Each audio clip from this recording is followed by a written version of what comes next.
Do you want something from me?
Jump on my sword while you can.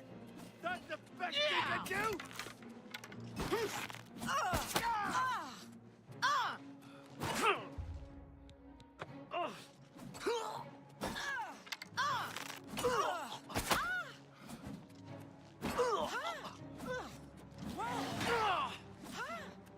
Remember the Emperor! Oh my god.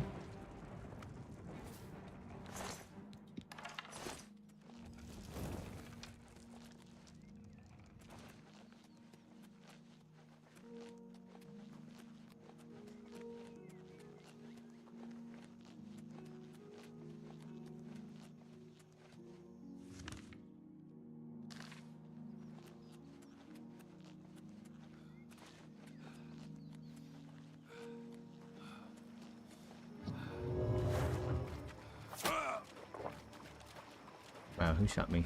Who's there?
Oh!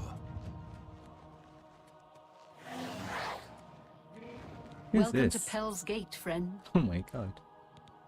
Farewell.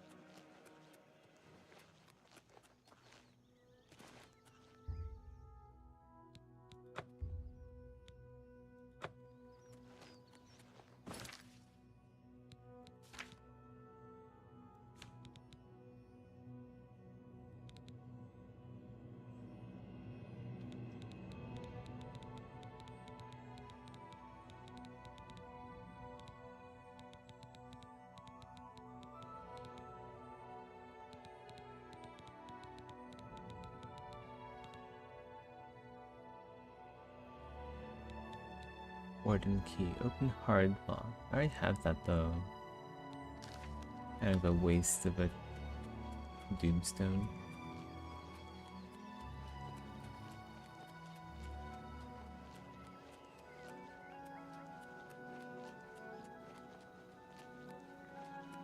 Hello? Who's there?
Dark.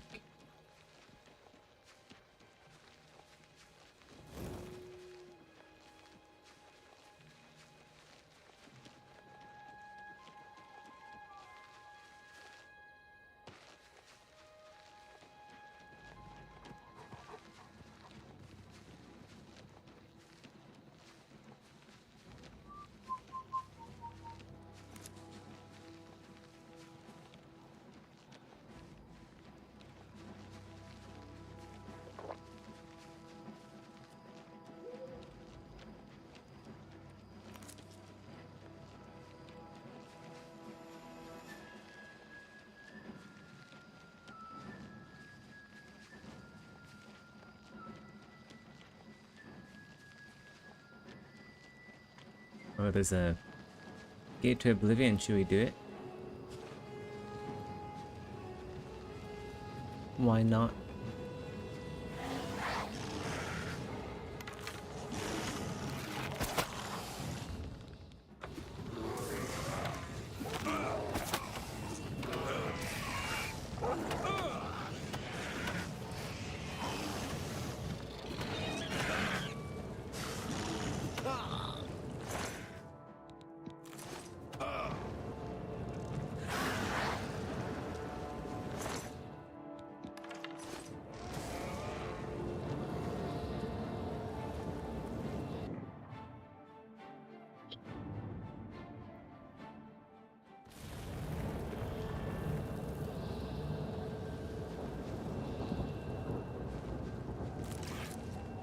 It's like it's a little bit too dark here, like in real life.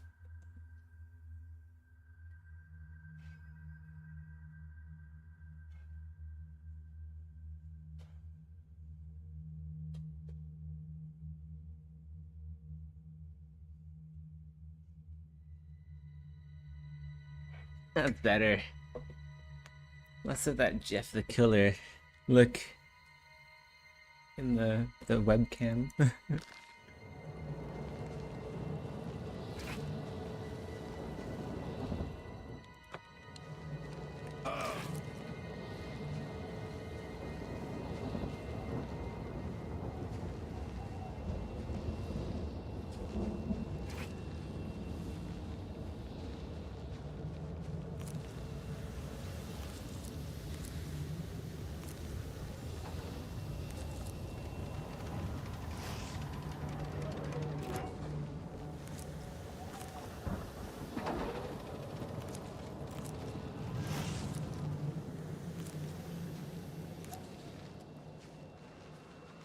Over here.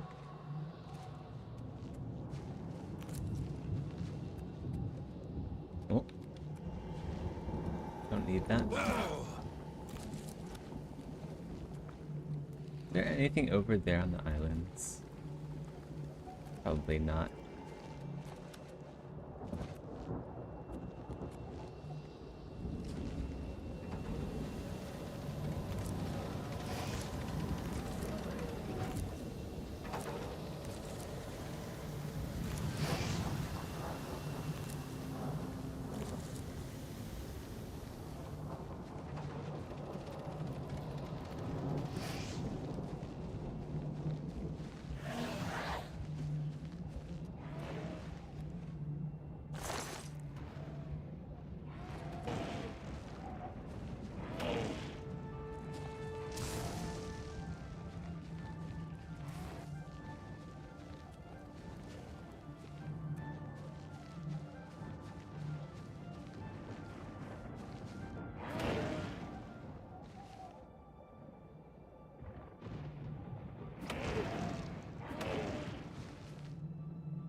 Whoa!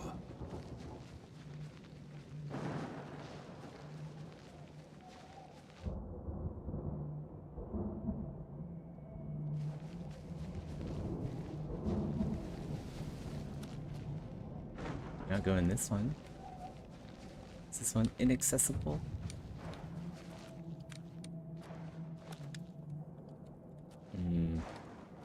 Looks like it.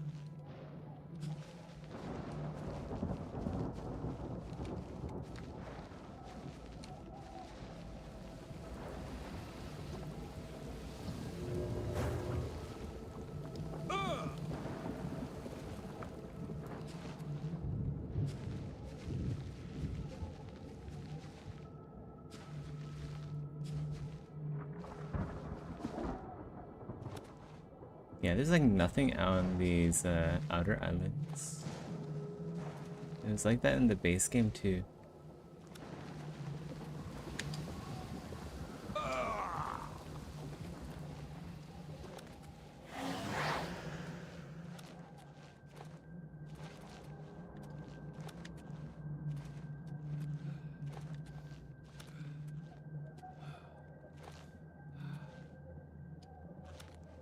I can get up there.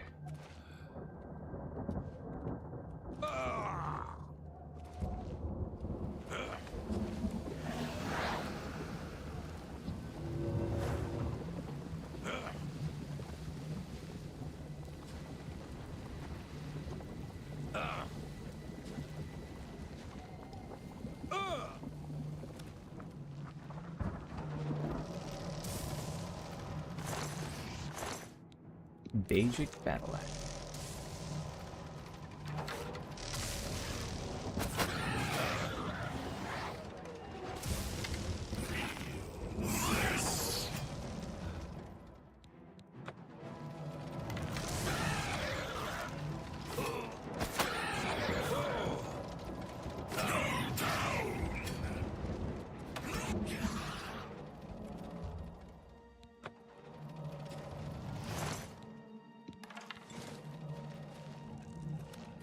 That's the main tower. Is there any like side towers I could go into first?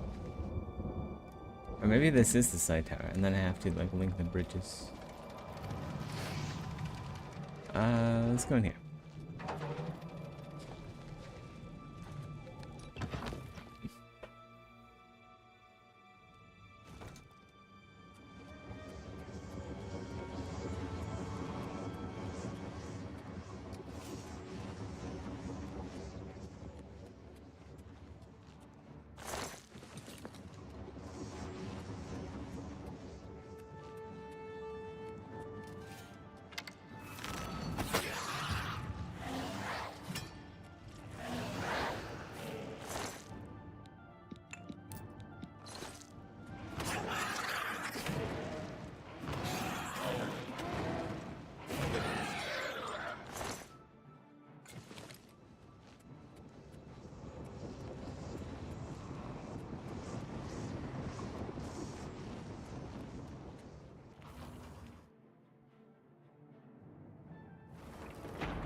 is this guy not dead yet?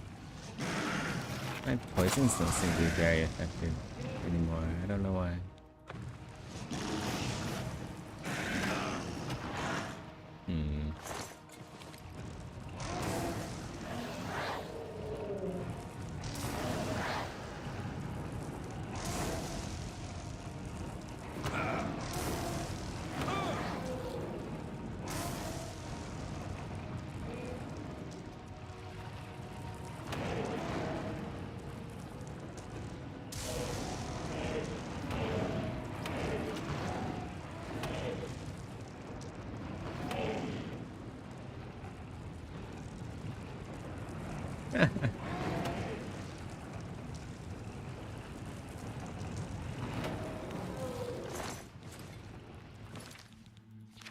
Let's go try using a different summon.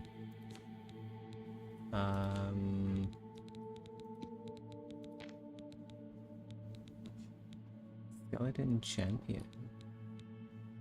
Spider Daedra.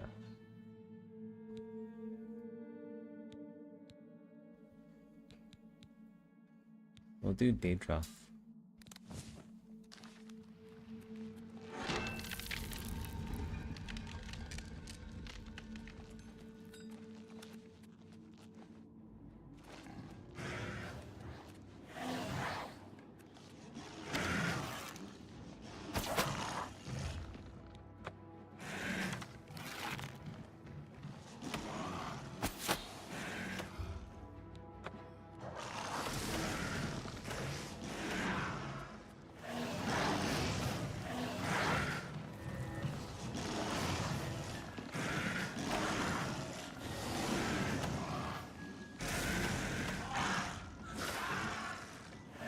I like Storm Atronach's better.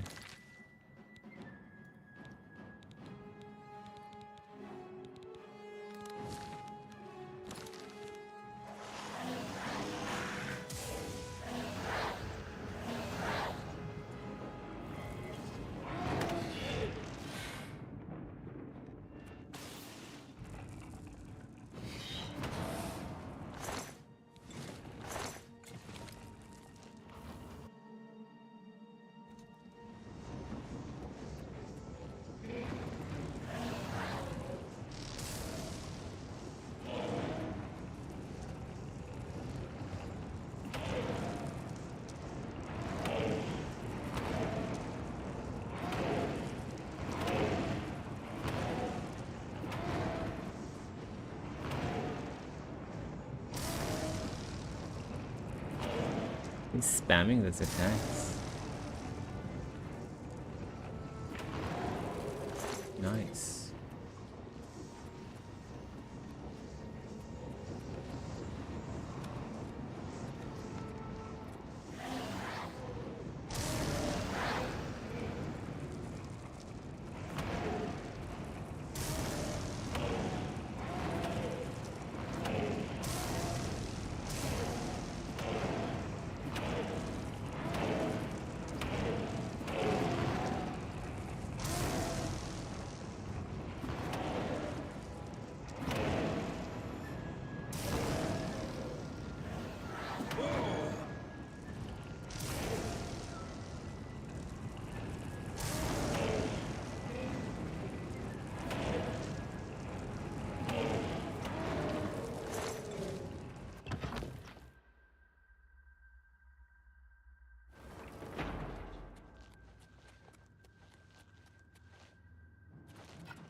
Join my trophies, nothing.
Warhammer transmogrify.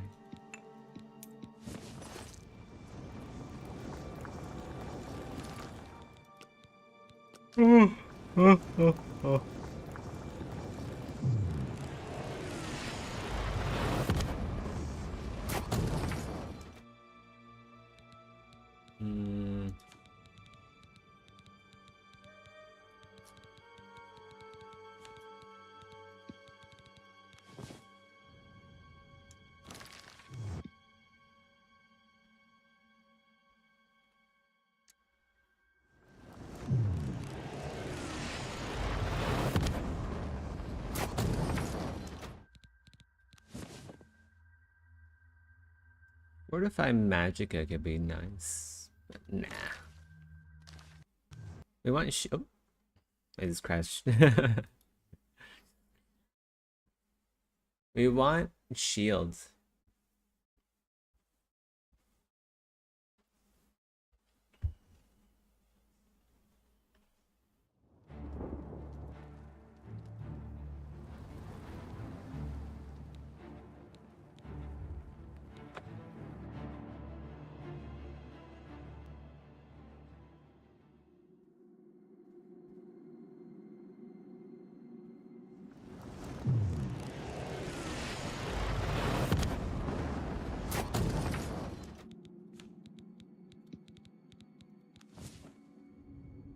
Night high shock damage.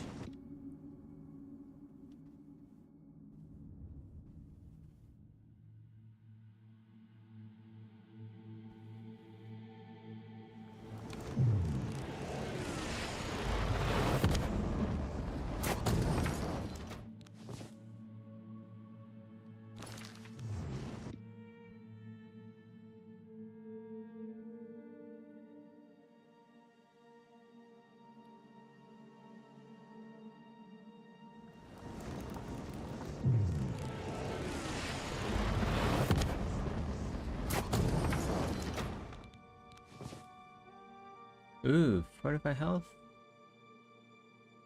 Either... No, we want shield. We want the 40% physical reduction in case we get hit by an arrow.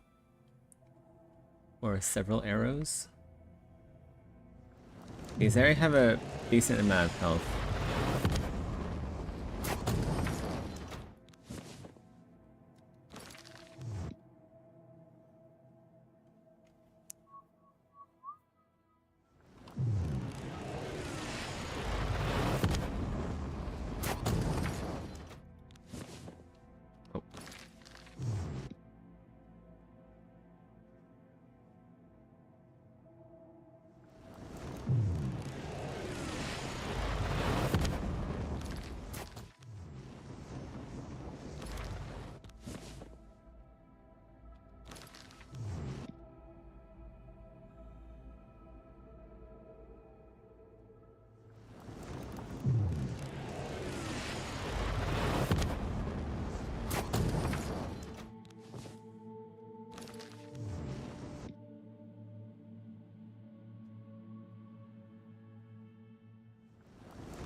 Ooh, feather, 125 on self. That could be really good as well.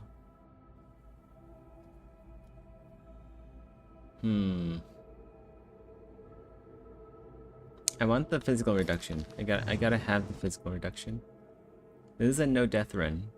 If I allowed quick loads after I die, I would go with feather.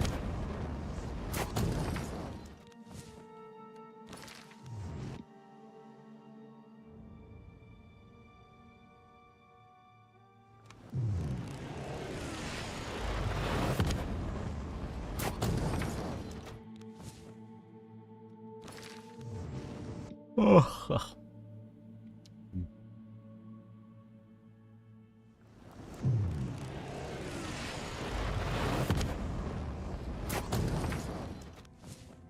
Chameleon 30% on self.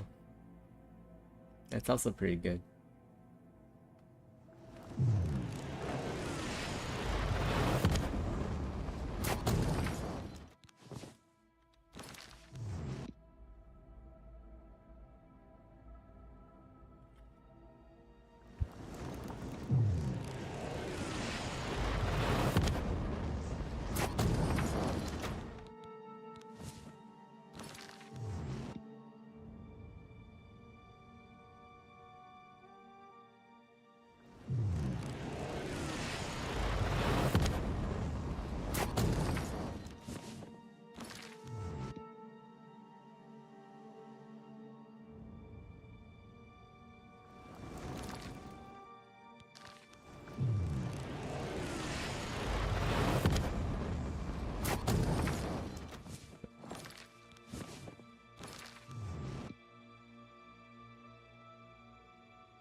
I just use that?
Shock shield. Is shock shield, does it also give shock resistance?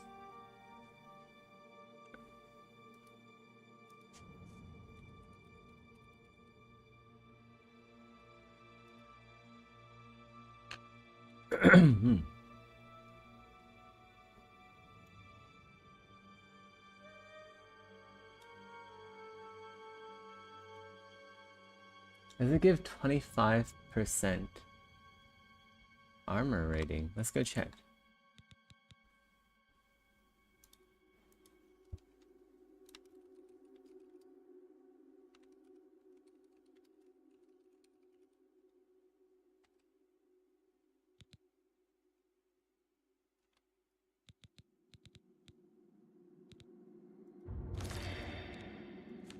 If I wear this, will this jump to 45? It does. Okay. Nice.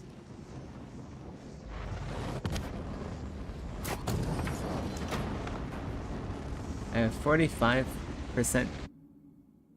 damage reduction, kind of.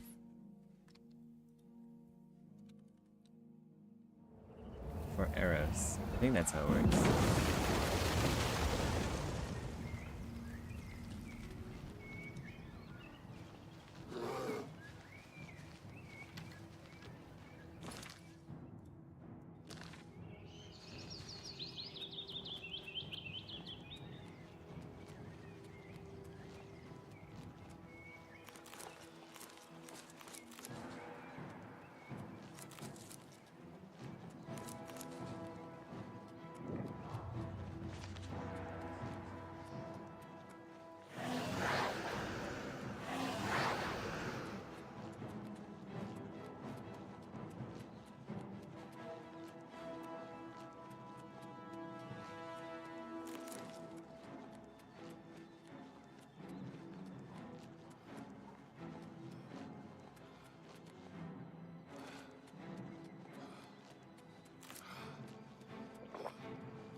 Oh, there's another one over there.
Gray robes.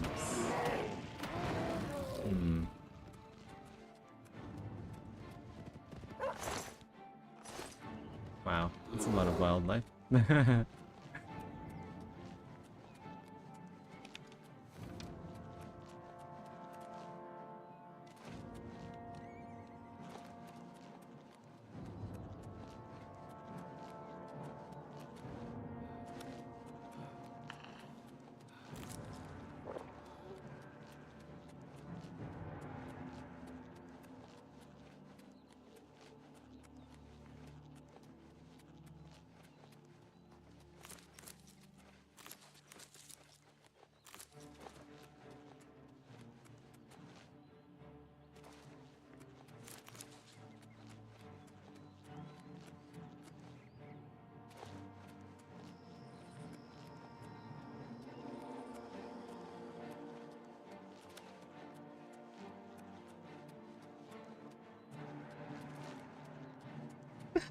It worked.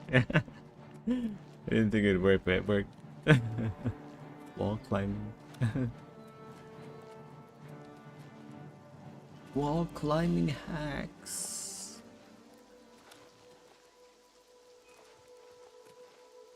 We didn't finish helping these guys.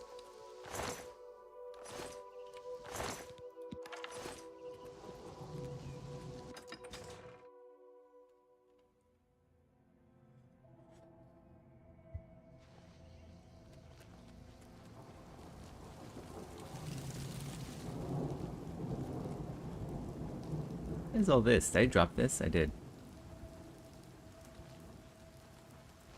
Is there any loot in here? I remember there being some loot in here. Maybe? Maybe not.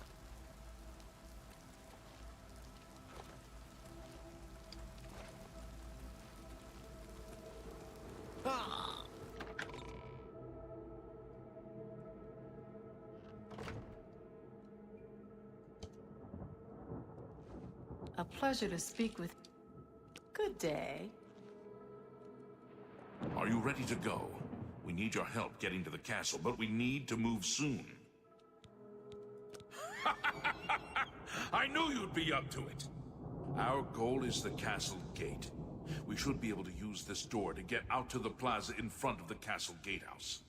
You know the drill. Stick close and keep your eyes open. Let's move out!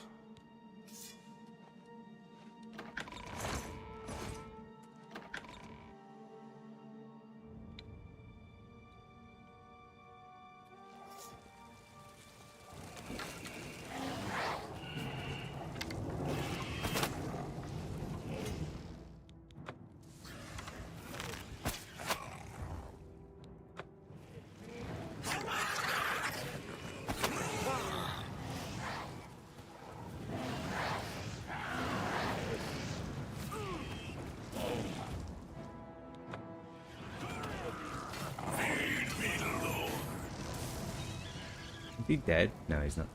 He's essential.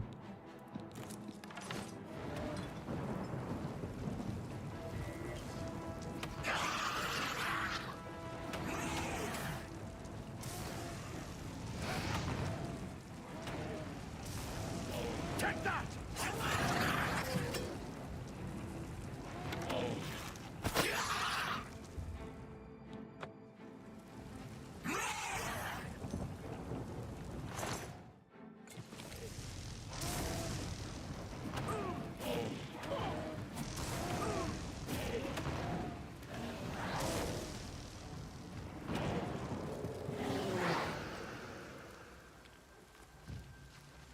Wait, what?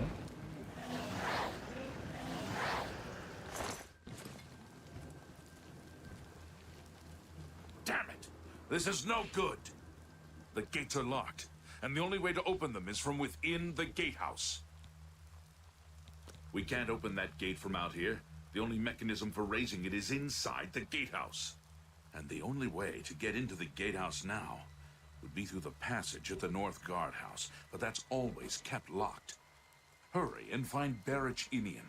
He should be back in the chapel, and should still have the key to the guardhouse.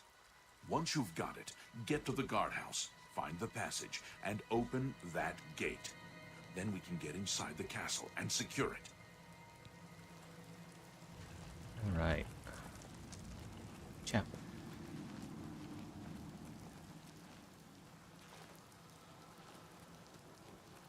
Where's the chapel?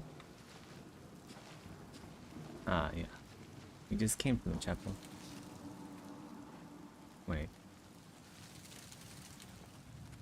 Let's go this way. That's probably it over here.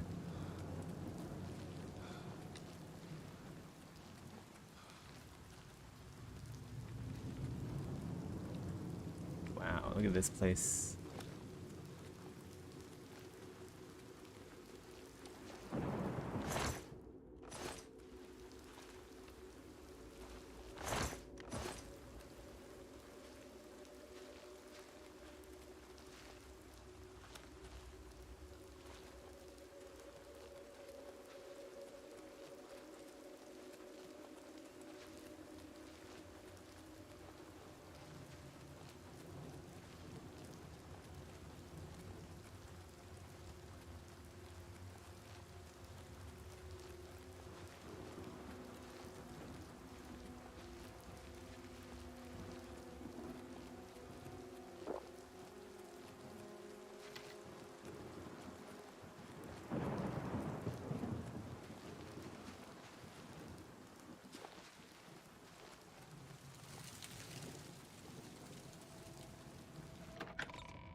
Am I supposed to be back in here?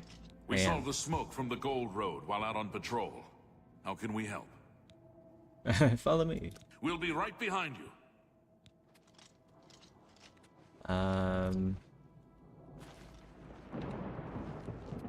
Here, right?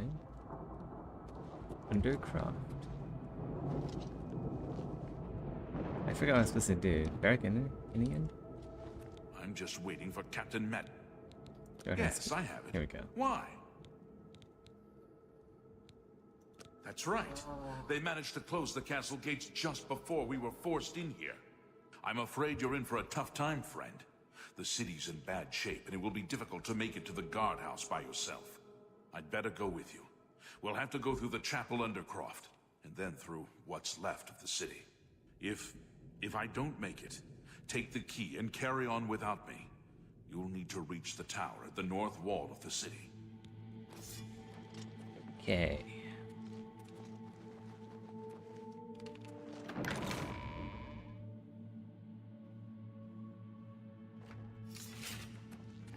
Show me what you've got.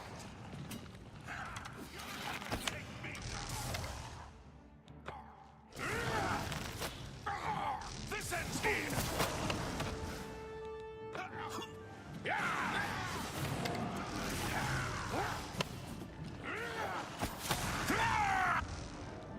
I think everyone's gonna die. Am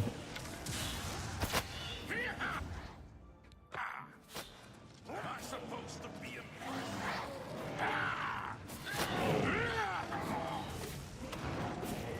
This ends here. You dare oppose the might of the Imperial Legion?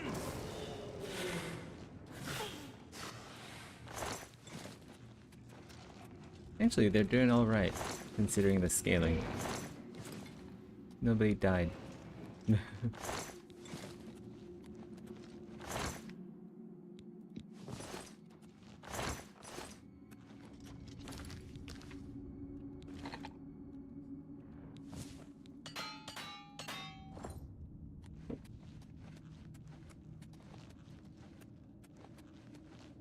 that everything? I think it's everything. Yeah, that's everything. Let's keep going. This way, right?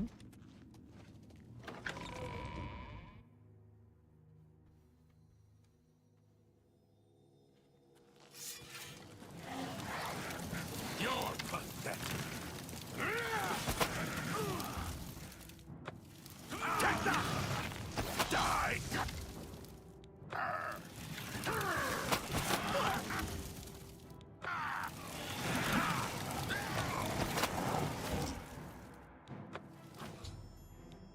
Barrack Indian has died. Shit. Yeah, makes sense. Unfortunately. Holy shit.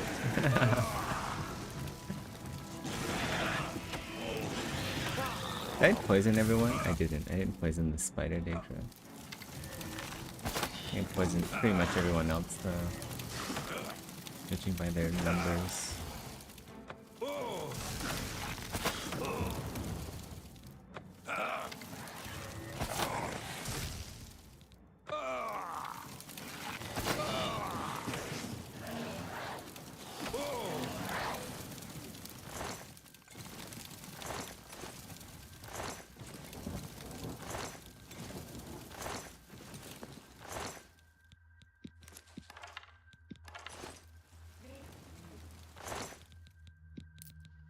They got slaughtered.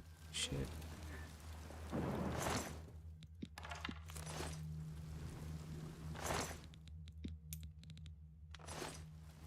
Where's Barrack Indian in all of this mess? Here he is.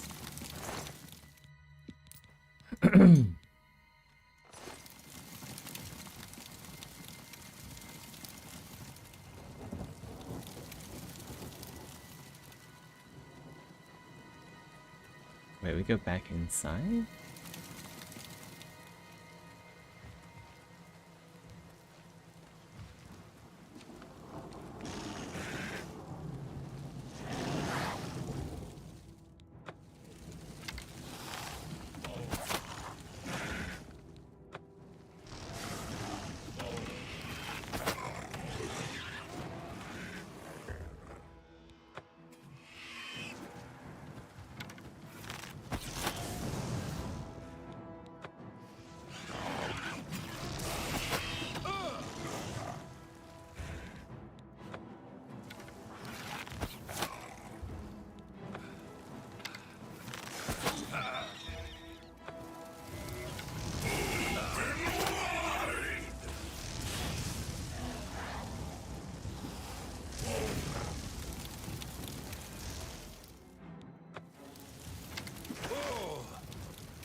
Hold still. Oh my god. There you go. Got him. What else is there here?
Okay, he's dead. I think we go into the Undercroft, right? I think. I don't know why we just came from the Undercroft. Why are we going back?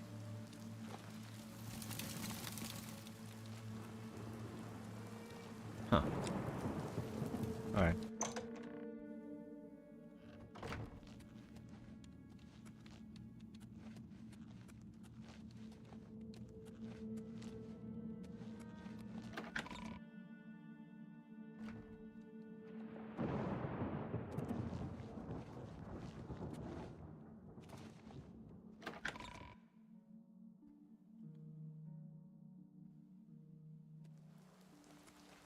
Wait. I don't think I have the right quest marked. I don't. There we go.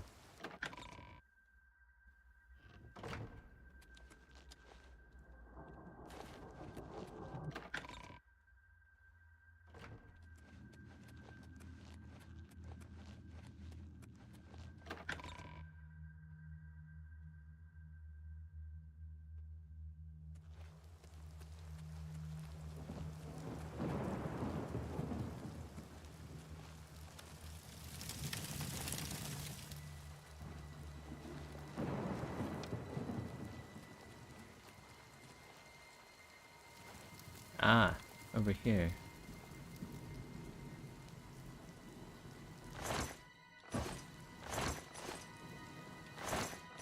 I don't think there's even anything worth looting. I'm just gonna stop checking crates. It takes too long.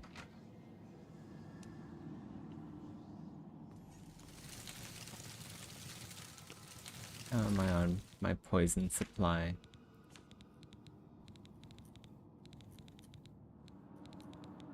Damage health 80. Okay. I'll have plenty. Anything else back here?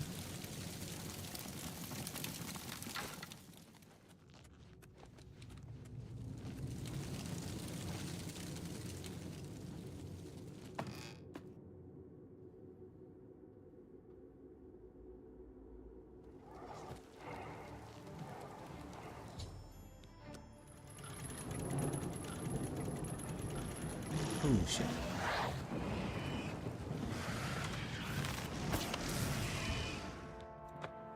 That's a lot of Daedra.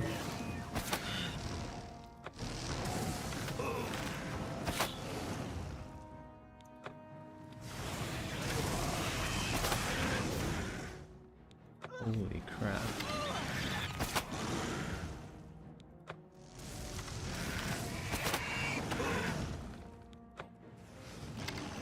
Kind of hard to tell who I poisoned.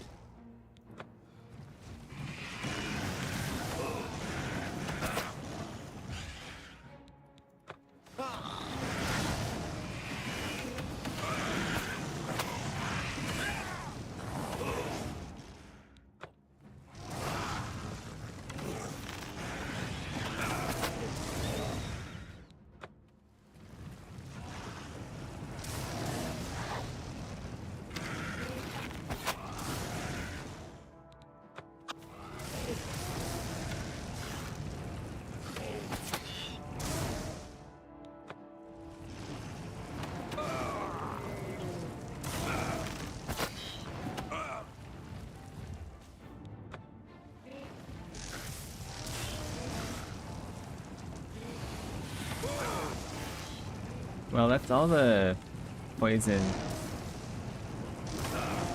Everything else here is immune to poison. So we'll just summon our Storm Atronach.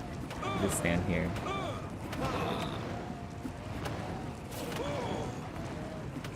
Big save it here, just in case the game crashes.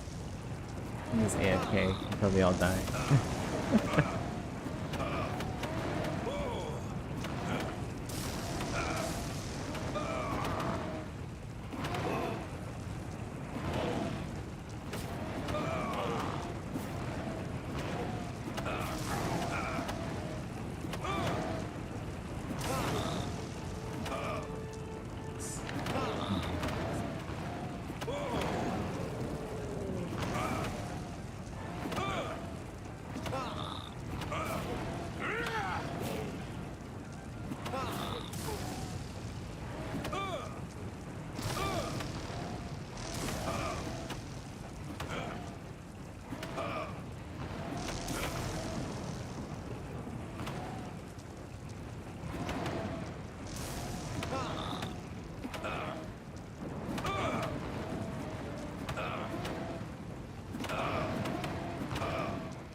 See who's left.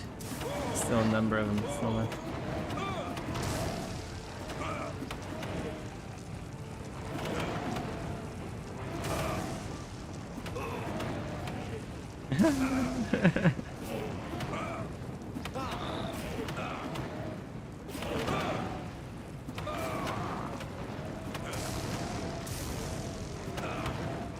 They're slowly dying.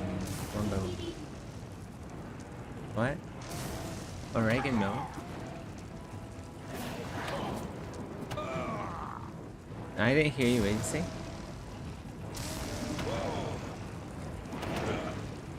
What? Oh. Laundry.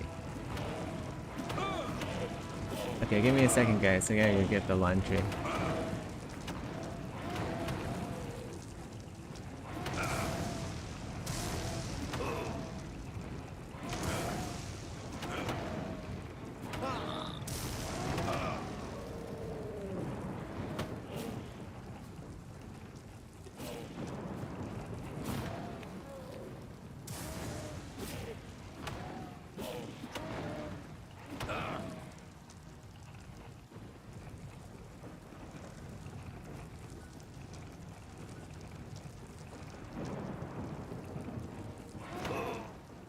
I'm just warming up, you pathetic worm!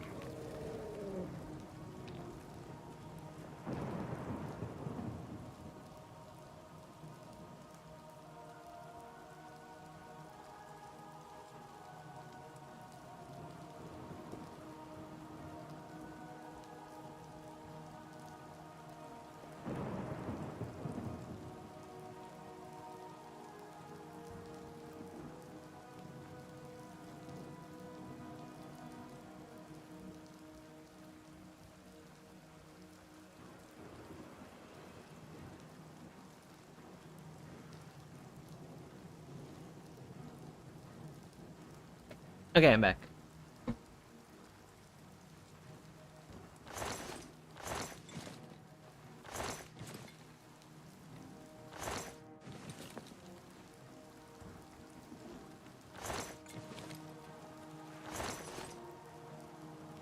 Man, it's so hard to tell which Atronach is which.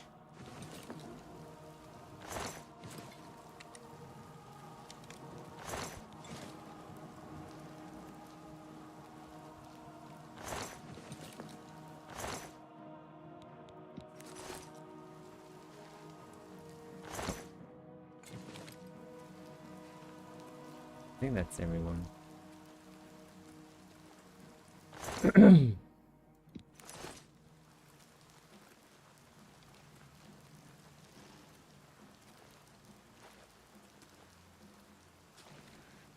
Charge the courtyard! Leave none of them standing! Okay. You can just go in here, right?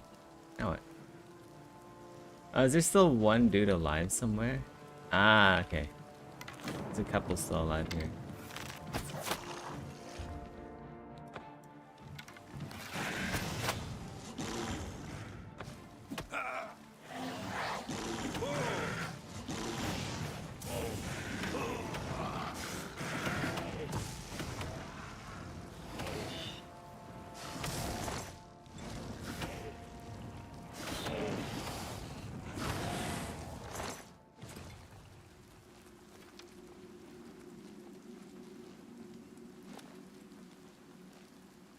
Charge the courtyard! Wait, there's still something still alive? Possibly? Out here? Or do I just go in the door now? I guess I just go in.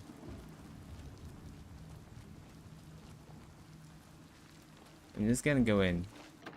Hopefully that it works.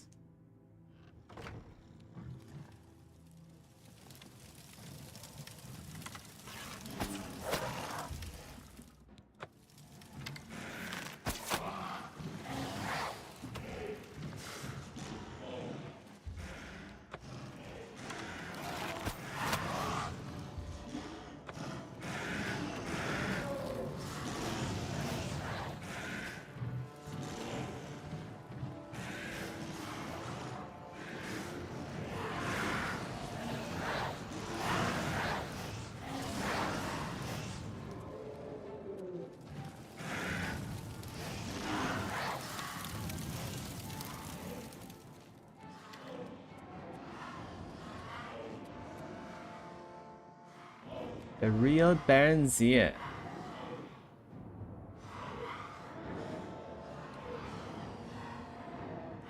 That's some good smut. Look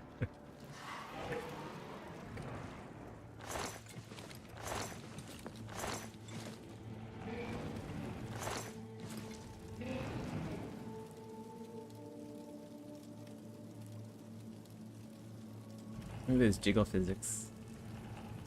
Woo!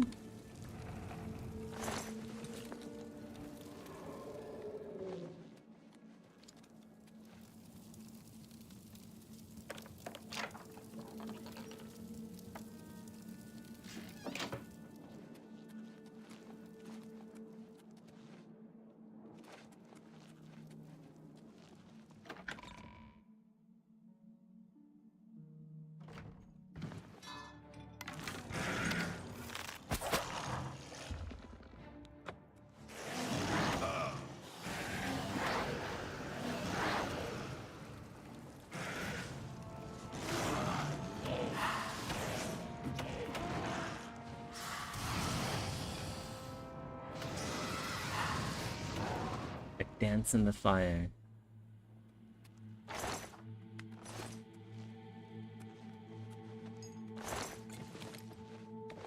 Wow, these flame astronauts are just getting like one shot. Where do we go? Over here? Nope. Oops. Let's see what's over here. Dining hall.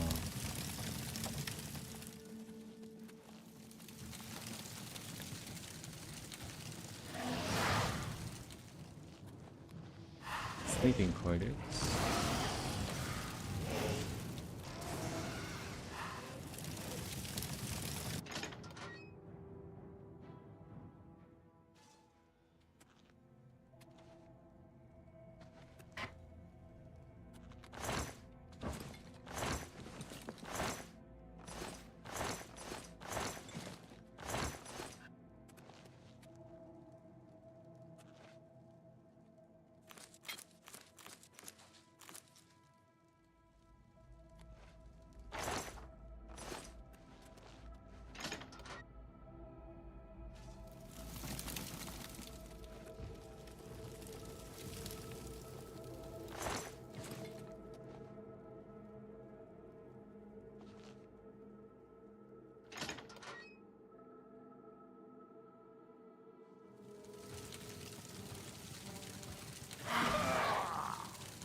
The Count, eh?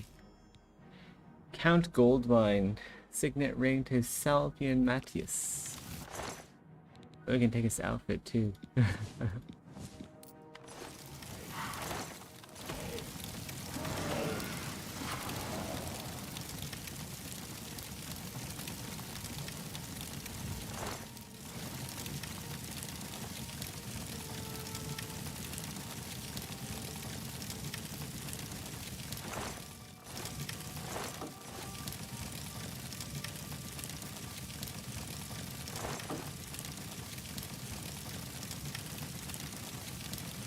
Well, I think that's that. Let's go.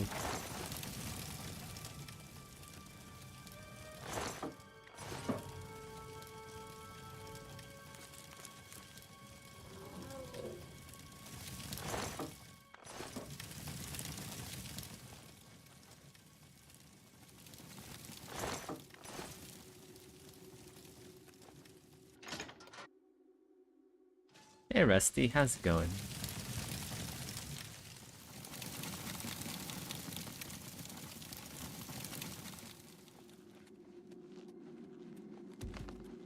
It's the wrong way. Is it this way? It's this way.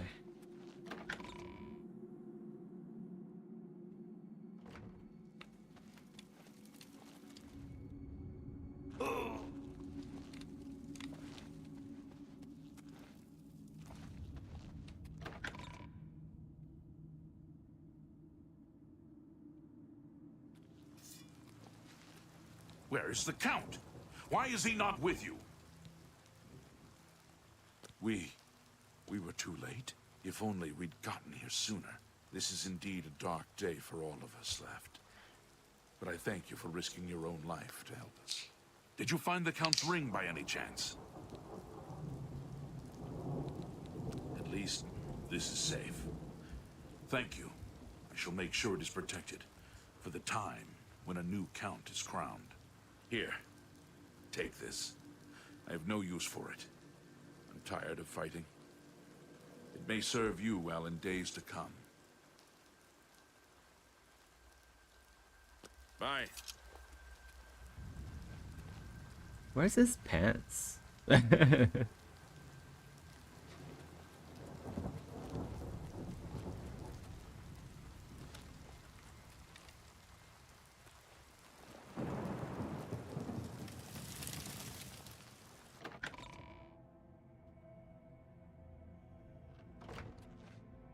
I think that's it for this place then.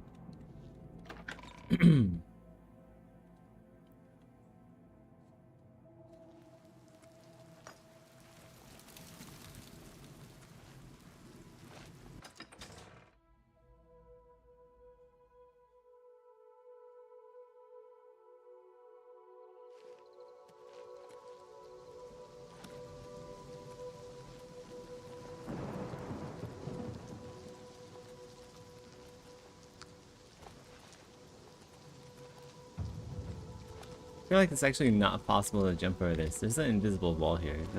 You have to go this way. Which is weird for a game that has acrobatics, which has jumping. They put an invisible rock wall right there. Is that a shrine I haven't gotten? Look at that one. Wait, there's an invisible wall here too. What's going on? This place is surrounded by invisible walls. Wait, I can't go this way? What the fuck? What the heck? Oh, what the heck? Okay.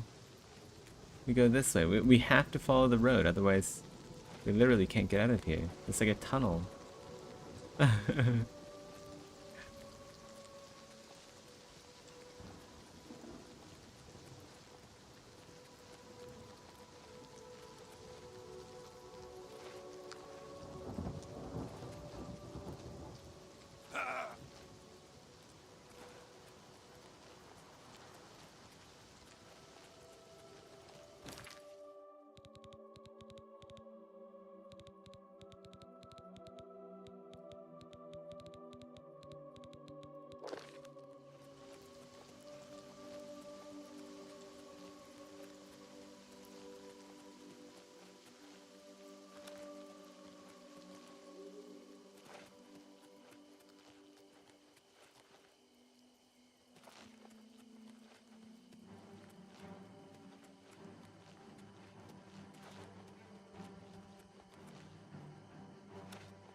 Shrine of Zenithar.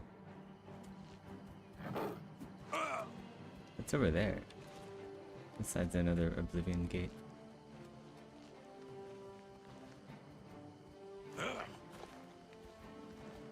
Got shot in. Interesting.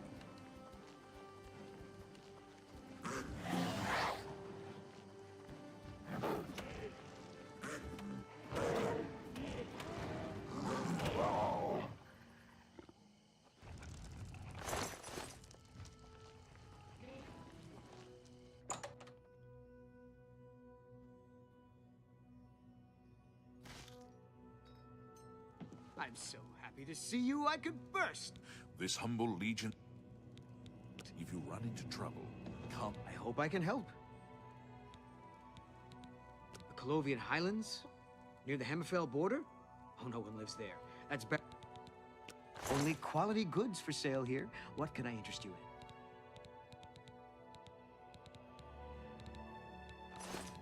Take your time. Be seeing you.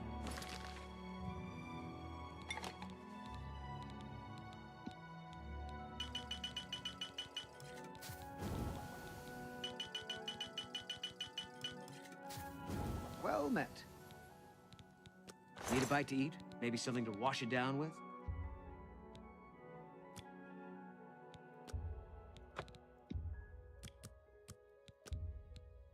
Make me a better offer.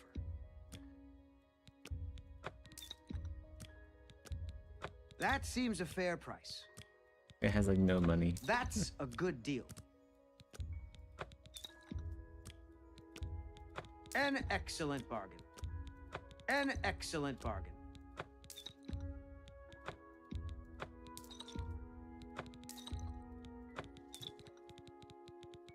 Thank you for your pay. Take care.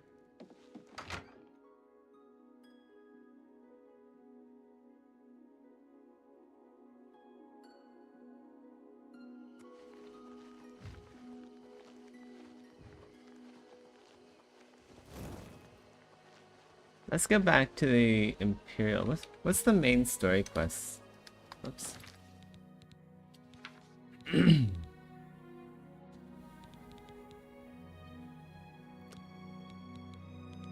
The Path of Dawn. Luther Broad's boarding house. Actually, I wanted to go get the house at Anvil. Yeah, let's go and do that.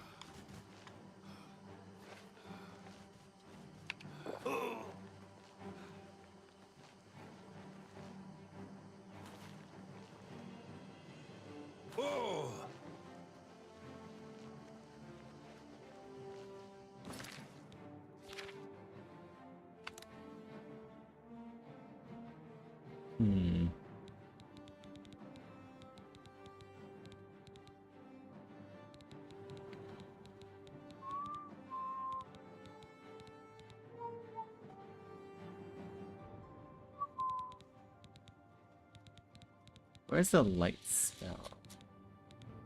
Moonlight? I think it's Moonlight, right?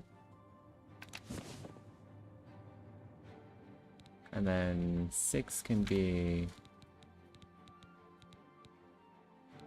Restore Fatigue.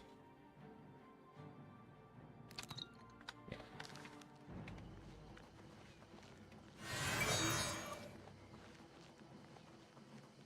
Wait. Am I not able to cast that? How come there's no light?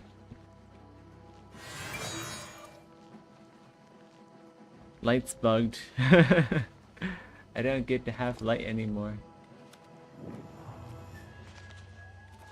Well, well, look who we've got here. Oh.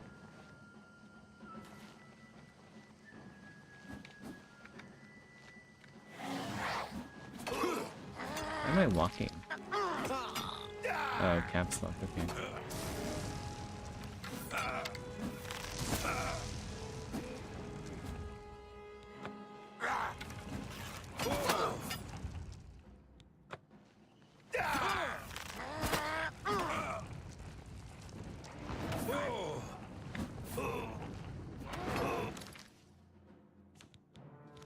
This guy must have a Drain Magica mace. Move like a pregnant cow.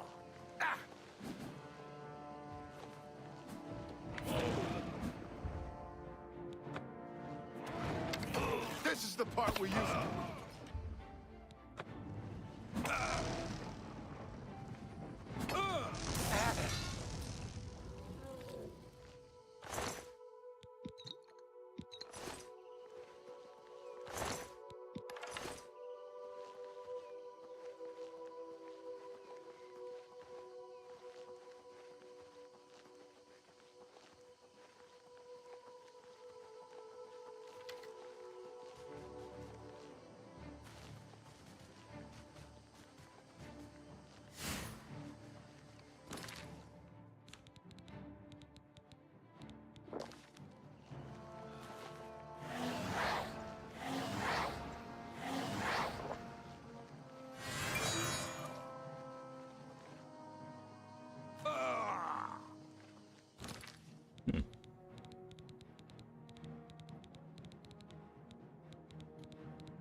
Okay, light potions work. I don't know why this spell light doesn't work though.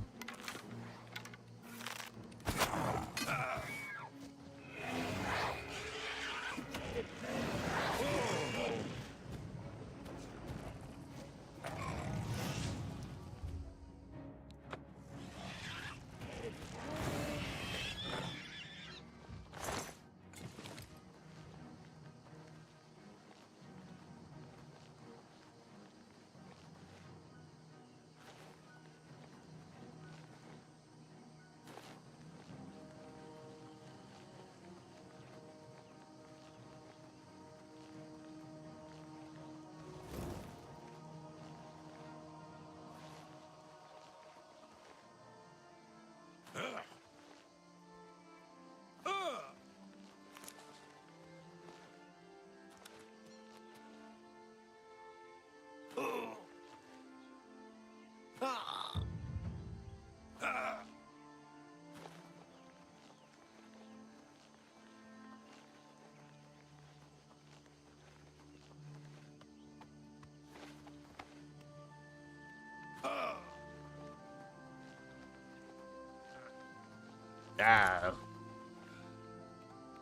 Ah.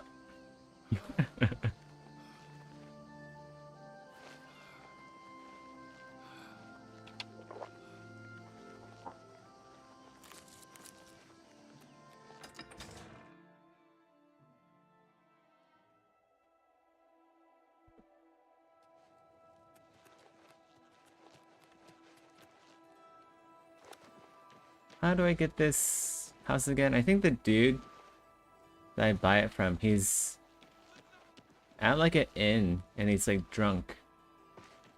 So I'm gonna look for an inn and hope he's there. Let's also wait for, whoa, not that long. 2 hours. Just so everyone's out and about.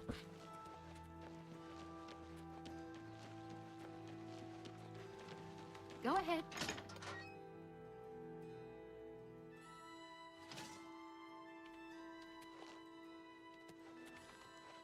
Didier O'Malley, a ship's clerk. At present, I'm spending my time in gold on the pleasures of the Gold Coast. Hall's ropes faster can run faster than anyone I've ever seen. Of course, he can't often walk a straight line. Goodbye. I think it's this guy, right? You wouldn't Yeah, it happen is. to be in the market for a home, would you?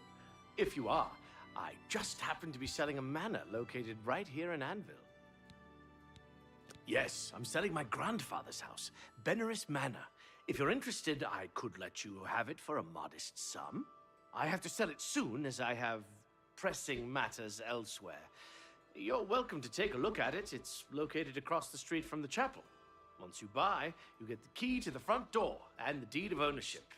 That's the deal. Would you like to buy it now? Excellent. Here's the key to the front door and the deed of ownership. I hope you enjoy your new home. Now, if you'll excuse me, I must attend to those pressing matters I spoke of earlier. Good day. Okay.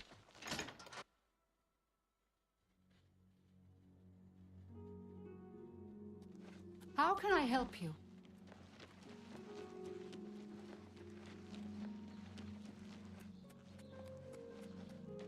Spare a coin.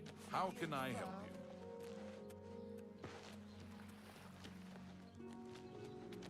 This house is definitely not haunted at all.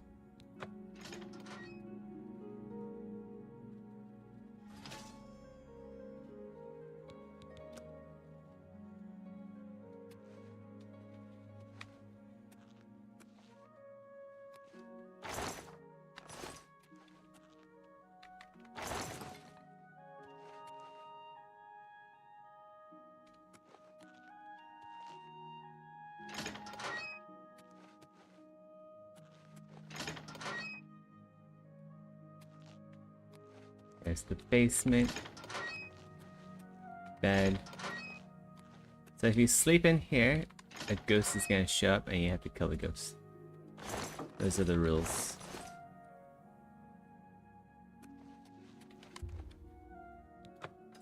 Oh, that's back outside.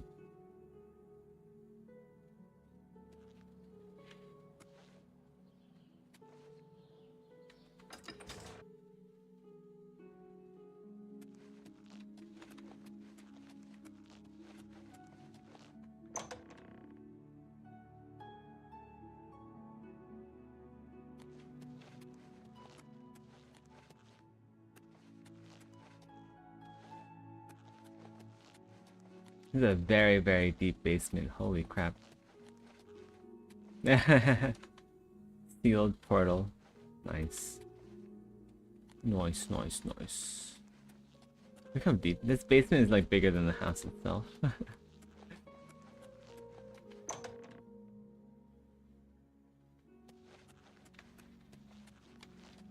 Okay. Here we go.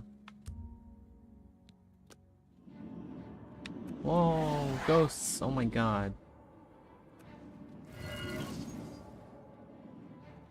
I thought there just used to be like one ghost. How come they give you like 10 now? 3? Wait, where did my astronaut go? Oops. Go this way. I don't know where my astronaut went.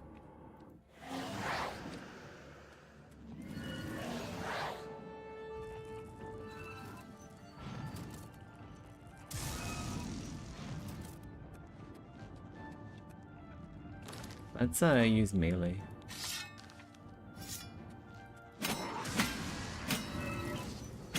I do no damage.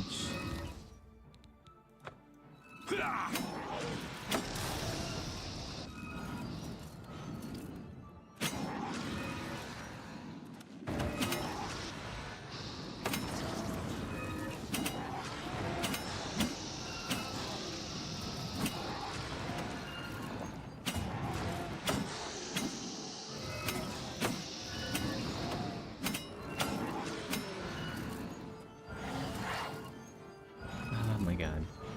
Okay. I thought it summoned upstairs. I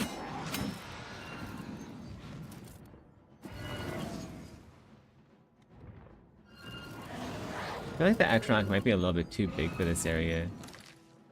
Let's go do Headless Zombie.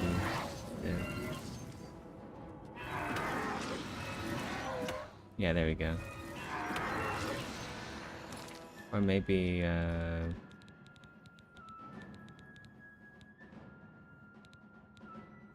Land Fear.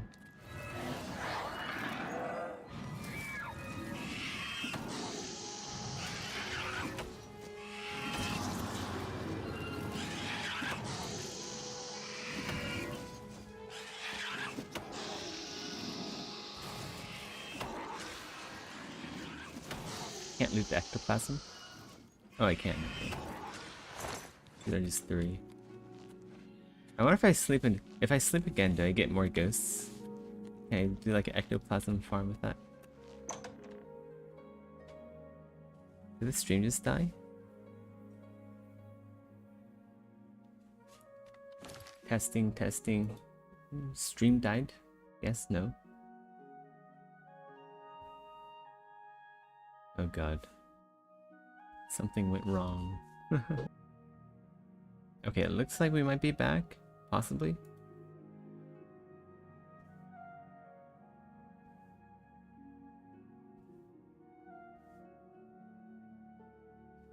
I'm getting a weird something went wrong YouTube error with the comments box. Let's try again. Okay, there we go. We're back. It's okay now? Okay. Now it's okay. Alright, alright. Yeah, that was weird.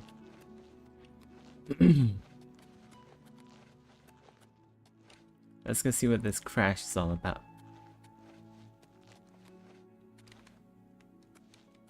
How come I can't open the sealed portal?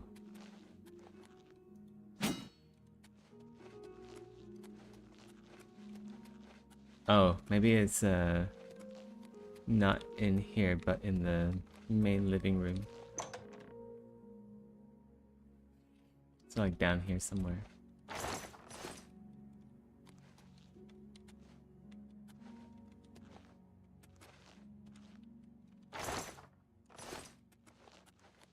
Yeah, here we go. Skeletal hand. How come I can't pick this up? Is that it? Just a skeletal hand? We'll go talk to, Oh, scrap from... That blends into the ground way too easily. Lorgren's diary. I found a skeletal hand next to a page from a diary. The diary makes mention of a secret room in the house that only a true-blooded Veneris. Where's the glove? It's by the window. I'm going to need to talk to Velwyn about this. Asks around town to see where he's gone. The people of Anvil are worms. How dare they criticize what they don't understand? I shall have my vengeance in a form they cannot possibly imagine. I shall use the souls of the departed to prolong my own life. The tome is very specific. I must have more bodies. Yes, more bodies. So basically, I guess whoever owned this house before is a necromancer related to Veneris, part of the Veneris family. Need to ask around, see where he's been. See where he's gone to.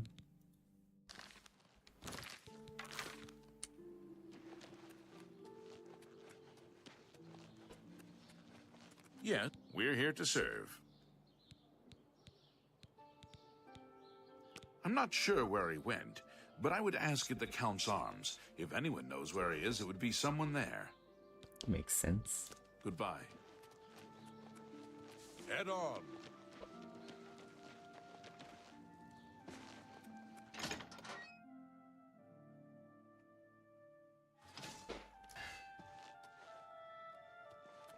I'm Wilbur, owner and proprietor of the Count's Arms. We make beds and food available to guests. Can I help you? As soon as you bought the place, he pretty much up and left. I hear tell he's making his way to the Imperial City. Bye. Okay. He might be on the road from here to the Imperial City.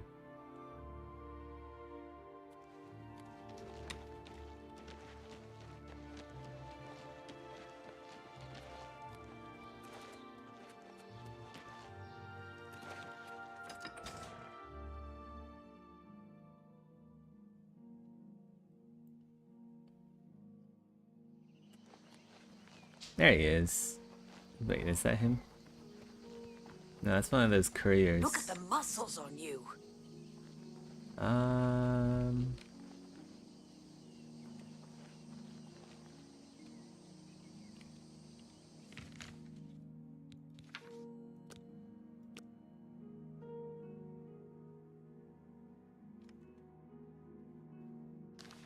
have to find him at the Imperial City or find him along the road there.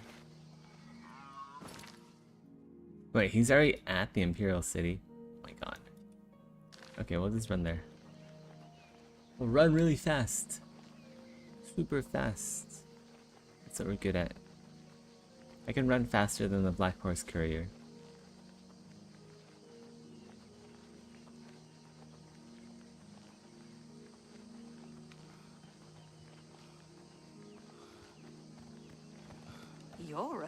sneaky-looking sort. Hail, good citizen. How can I be of service?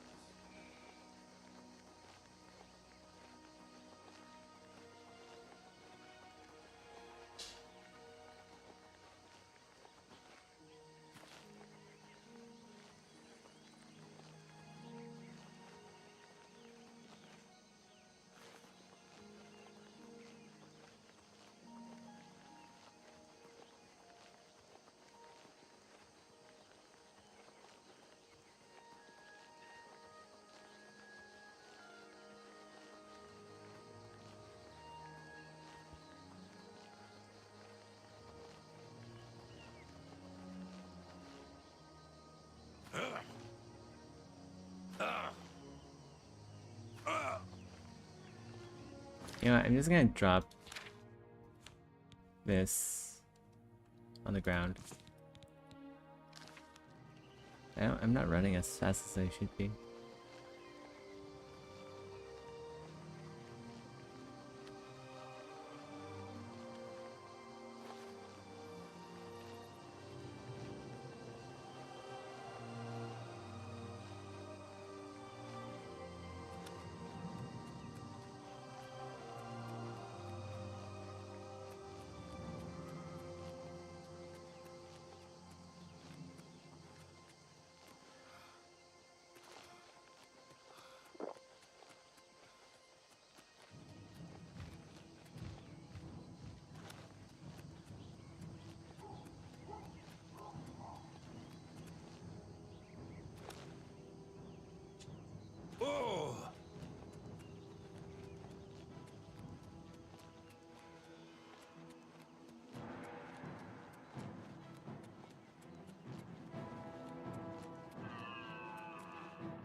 You know what I need?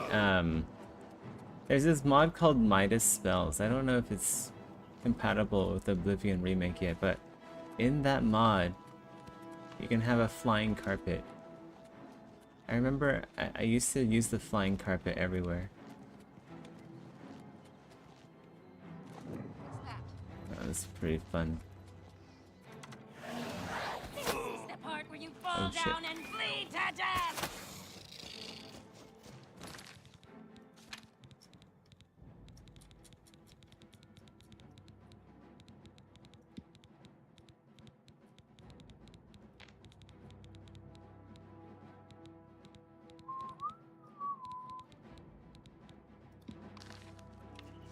Oh, what's the matter? Is the baby gonna cry?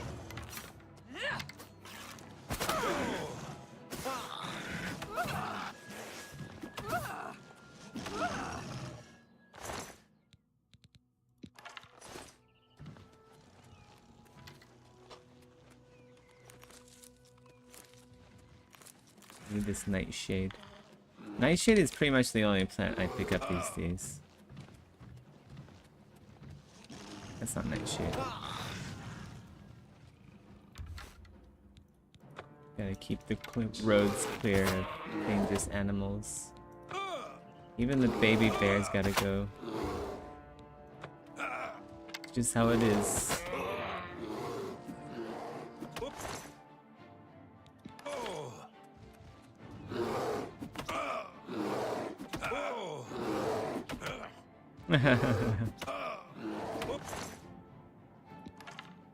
Bear thing.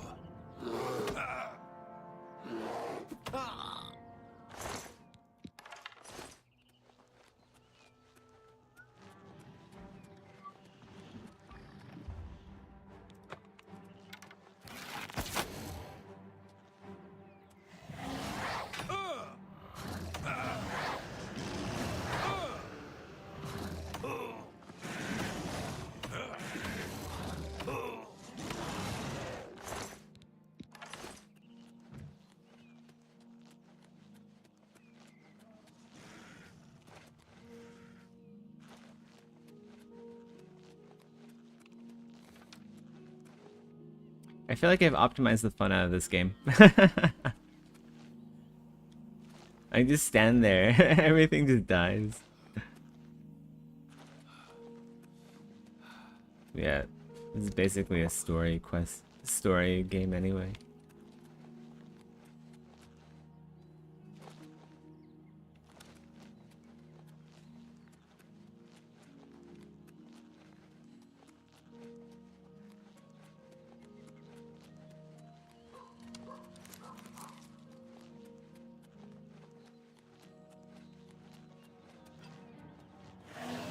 Let's get this over with.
That said, like, once you're this powerful, Oblivion it does get a bit boring.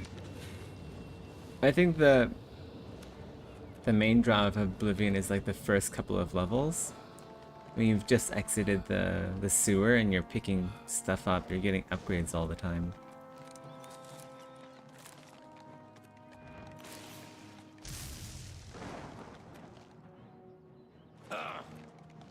You'd be drinking fatigue potions a lot. Would that be true for all of the Elder Scroll games?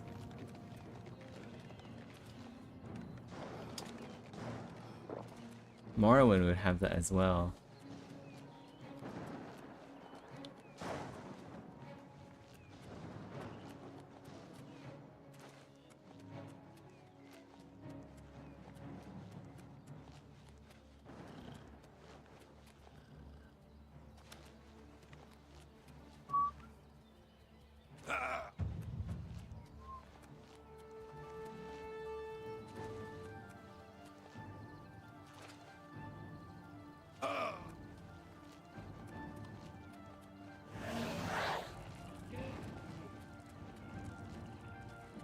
Oh yeah, this gate here I did off stream.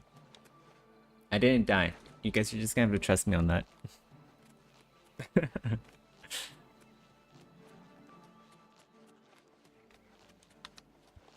Pay up, or else. Or else what? Easily.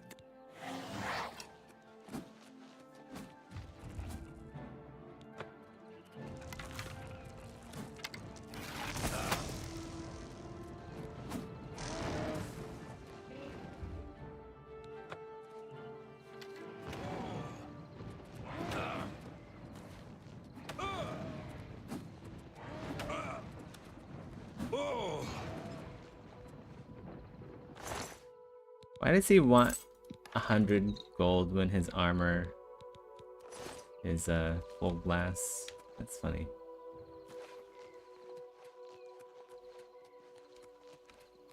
Silly bandit.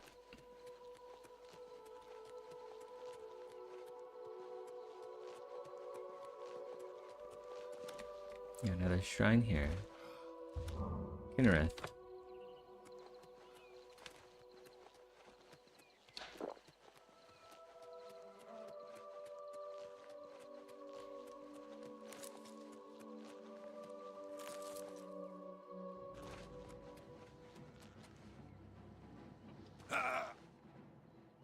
Whee. I probably shouldn't do that too much.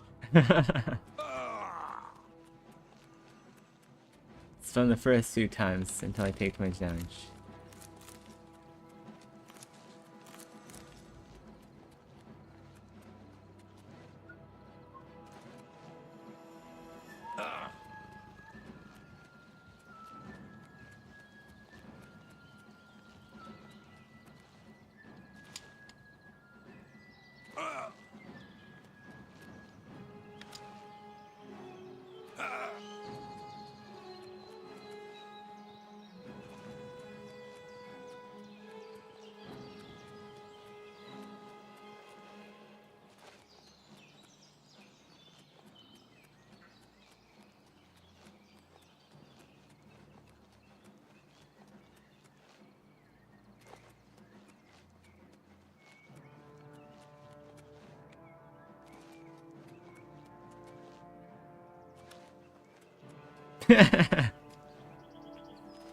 Wouldn't that be true of all movies and games with like magic? You'd have the most insane sexual encounters.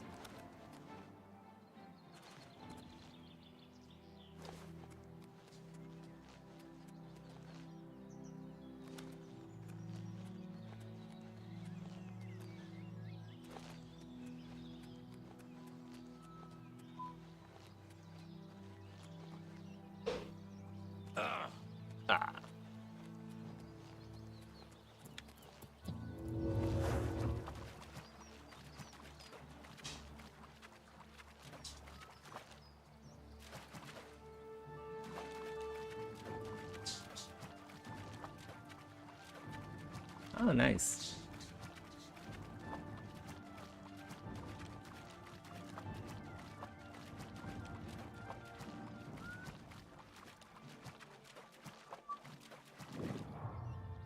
Zonot Cave. Interesting.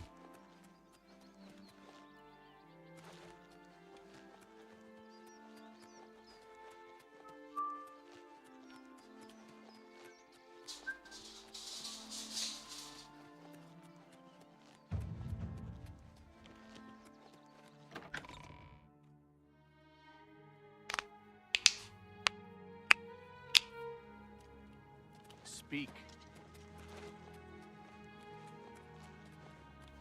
Have pity, sir. I don't snap.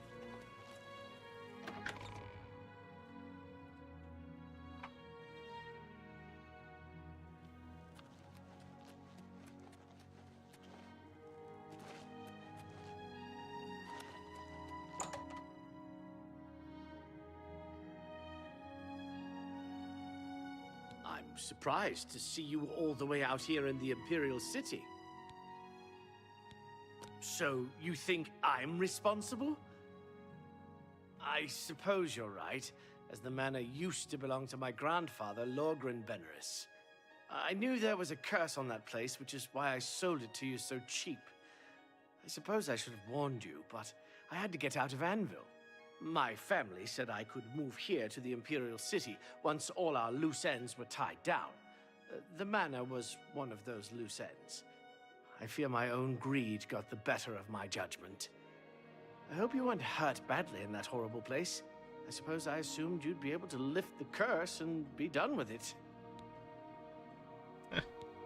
Lorgren Beneris was a strange old man, always dabbling and experimenting with magic. He was mostly harmless, until the fateful day he came across a tome bearing the evil magic of necromancy.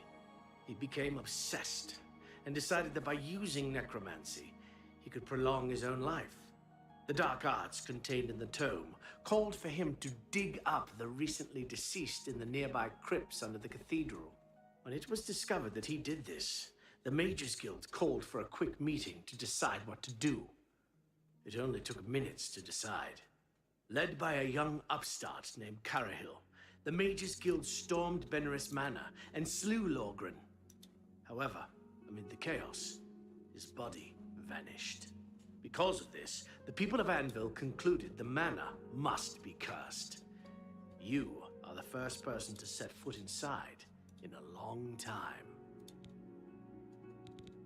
According to the diary entry, It seems that I'm the only one who can open the secret door in the manor. And I can't help feeling slightly guilty selling you the place under these circumstances. I'll meet you in Anvil at the Count's Arms. From there, we'll try to lift the curse together. I'll see you in Anvil. Let's go do the main story quest, or at least a bit of it.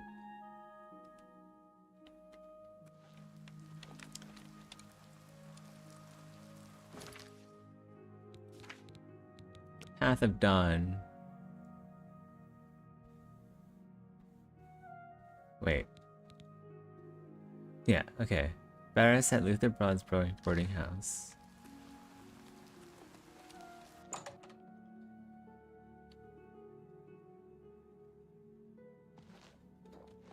Sit down.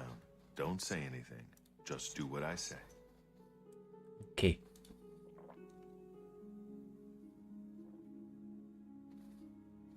Listen, I'm going to get up in a minute and walk out of here.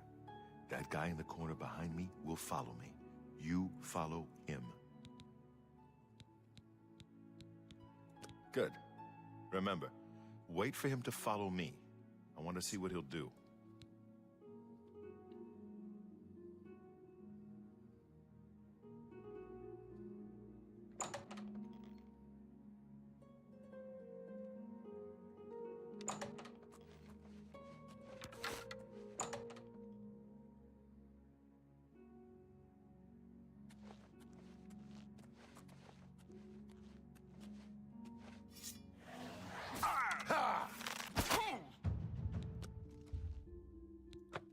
The time of cleansing is almost here. Stand ready. Not on this day.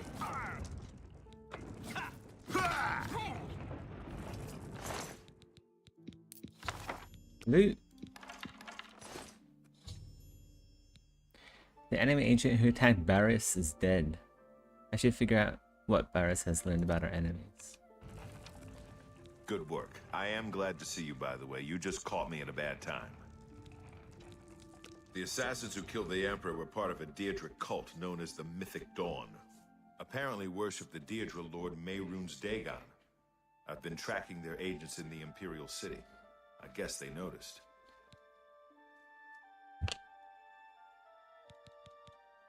What? They took it from Joffrey? Things are worse than I had thought. The enemy has the amulet that we found. Talos he lives. Uriel's heir. Martin Septim, you say? We will restore him to the throne. It is the sworn duty of all blades. Yup. There's a scholar at the Arcane University. Tarmina's her name. Supposed to be an expert on Daedric cults. Why don't you take that book to her? See what she makes of it. I'll keep running down leads on the Mythic Dawn network. If you learn anything, you can find me at Luther Broad's. May Talos guide you. May the force be with you. I hope you learned something from Tarmina about that book. What do you need, friend?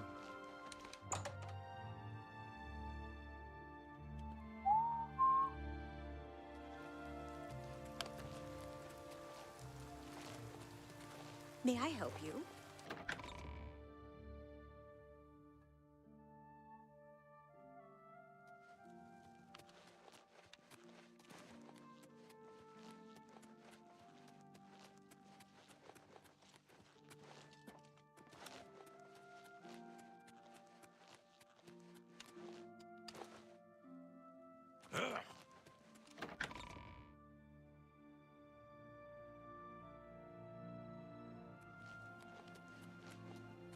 Greetings, Imperial Sister. The feedback isn't fancy, but it fills you up.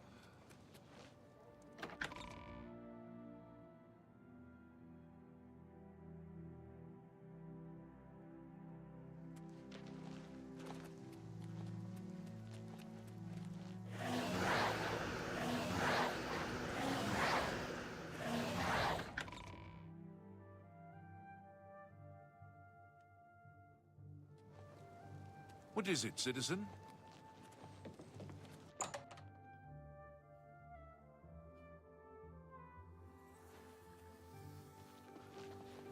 Ah, you must be the one I got the message about. How can I help you? Mythic Dawn. Know of them?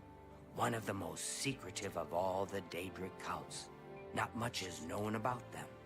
They follow the teachings of Mainkar Cameron, whom they call the Master, a shadowy figure in his own right.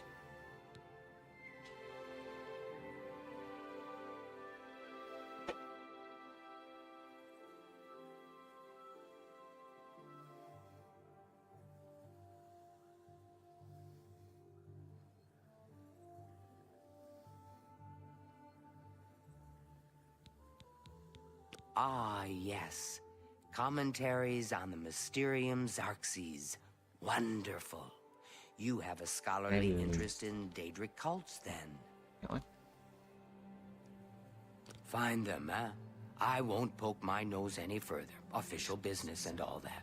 I'm used to working with the Blades. Don't worry. Say no more. In any case, finding them won't be easy. I've studied Mainkar Cameron's writings a bit myself. At least those that I could find. It is clear from the text that Mainkar Cameron's commentaries come in 4 volumes, but I've only ever seen the first 2 books. I believe that his writings contain hidden clues to the location of the Mythic Dawn's secret shrine to Mehrunes Dagon. Those who unlock this hidden path have proven themselves worthy to join the ranks of the Mythic Dawn cult. Finding the shrine is the first test. If you want to find them, you'll need all 4 volumes of the commentaries. Here, you can have the library's copy of Volume 2. Treat it gently, if you please. As I've said, I've never even seen the 3rd and 4th volumes. You should try first edition over in the Market District. Phintius, the proprietor, caters to specialist collectors. He may have an idea of where to locate those books. It was so nice chatting with you. Be sure.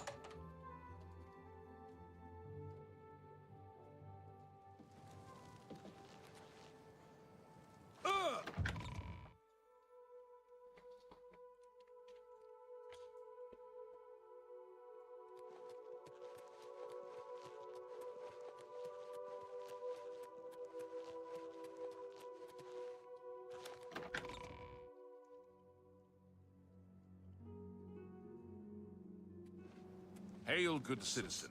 How can I be of service? Hello. There's a new ship I'm moored up listening. in the waterfront district. The Maria Lena. Welcome.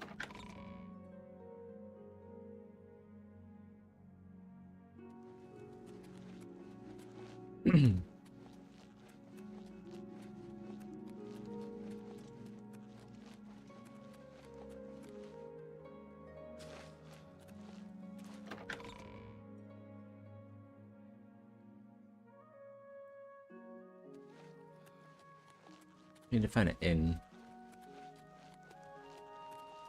You're a sneaky-looking sort. I'm your relief. What brings you here? Speak while the sands are warm.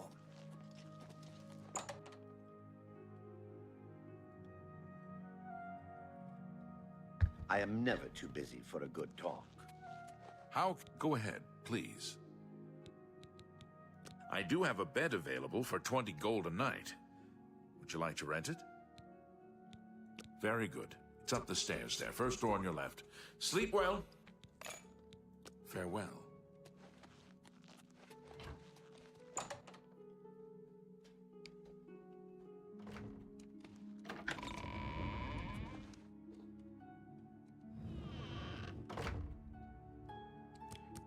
We'll sleep 9 hours. Wait, 2.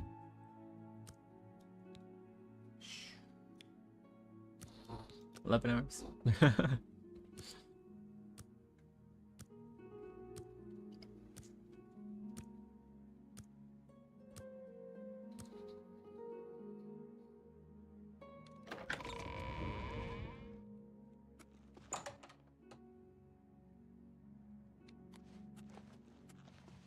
It's so good to me.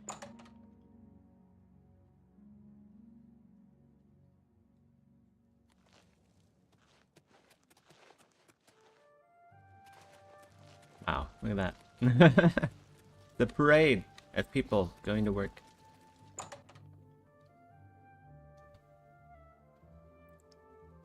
"8 a.m. traffic." I'm Phintius, owner and proprietor of the first edition. Look around. If I don't have it, maybe I can get it. You must be referring to Mankar Cameron's commentaries on the Mysterium Xarxes. A common mistake. It comes in 4 volumes. The first 2 volumes are rare, but you may run across them from time to time. The 3rd and 4th are impossible to find. I happen to have a copy of Volume 3 on hand, but I'm afraid it is a special order. Already paid for by another customer. Sorry. Gwyneth would be terribly disappointed if it was gone when he came to pick it up. So sorry I can't help you. Sounds incredibly sarcastic. I don't know him personally, but he was very eager to get his hands on Volume 3 of Cameron's commentaries. Came all the way from Valenwood. As a matter of fact, he's already late for his appointment to pick up the book. Feel free to wait for him if you want to speak to him yourself. I'm afraid We'll see.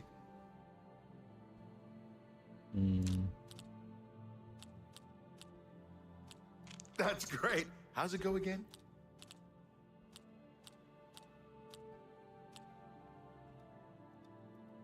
I wish I could say that.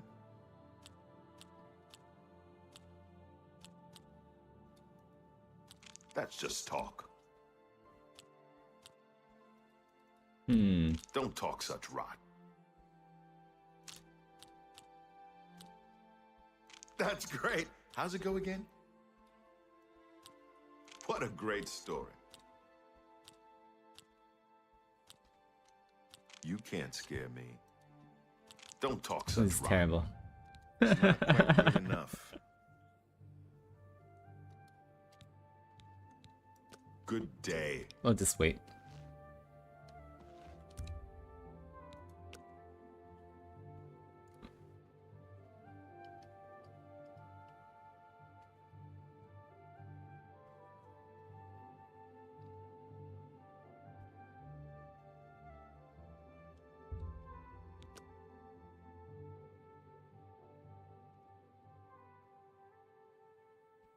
There he You're a is. sneaky looking. What do you want? Have you been following me? Leave me alone. That book is mine. The Mythic Dawn? Are you... I mean, I don't know what you're talking about. I don't know anything about any cult. I beg your pardon? You presume to tell me about Daedric cults? I'll have you know that I visited the shrine of Sheogorath during the Festival of the Mad. I've spoken with Hermaeus Mora beneath the full moons. What? The Mythic Dawn were the ones? You have to believe me. I truly had no idea. I mean, I knew they were a Daedric cult. Mankar Cameron's views on Mehrunes Dagon are fascinating, revolutionary even. But to murder the Emperor? Mara, preserve us. Yes, of course. I don't want anyone to think I had anything to do with their insane plots. Here, Volume 3 is yours. What you do with it is your business. You can only get Volume 4 directly from a member of the Mythic Dawn. I had set up a meeting with the sponsor, as he called himself. Here, take this note they gave me. It tells you where to go. I don't want anything else to do with the Mythic Dawn.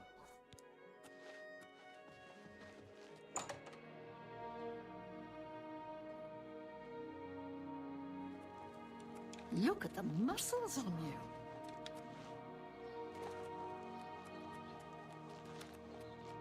Hail, good...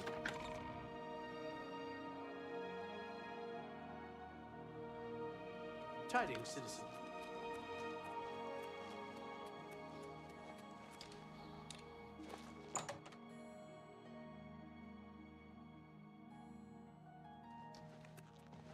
You're not easy to get hold of. What have you found out? This just might be the break we've been looking for. Good work. We need to get that 4th book, then. If Tarmina is right, we can use these books to locate the Mythic Dawn's hidden shrine. Let's go. I know that part of the sewers well. Follow me. I All know right, how to let's get go. to the part of the sewers where we need to meet the sponsor.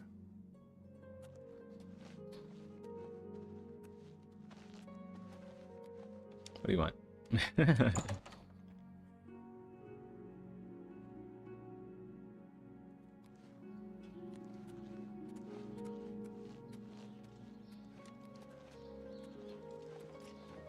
What is it, citizen?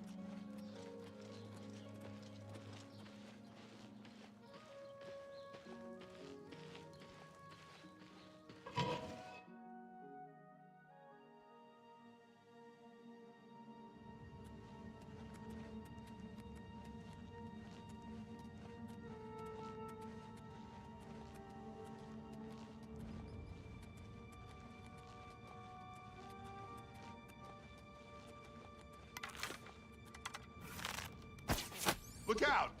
Stick together!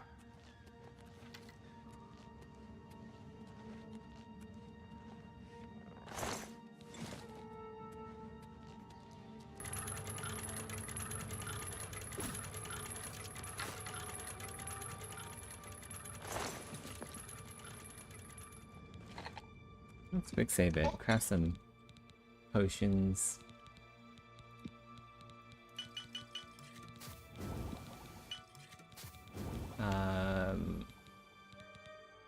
Damage health, probably. Ooh, shock damage. Can you do like ectoplasm?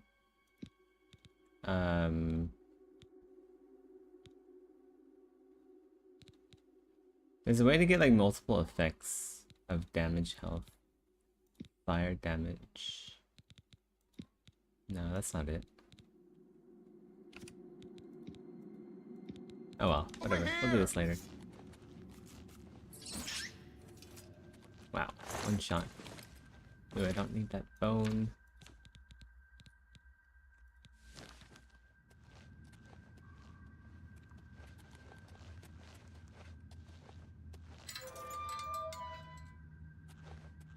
Look out! Training of thousands has passed through me. Ha!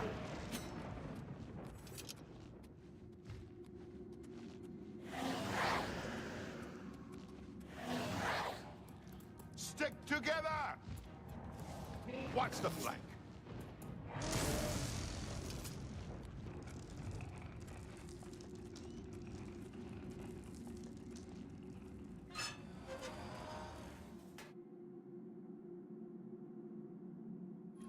Get my back. Quickly now.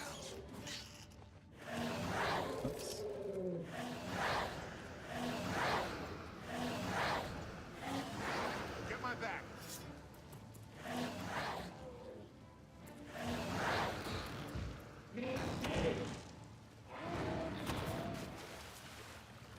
Get my back.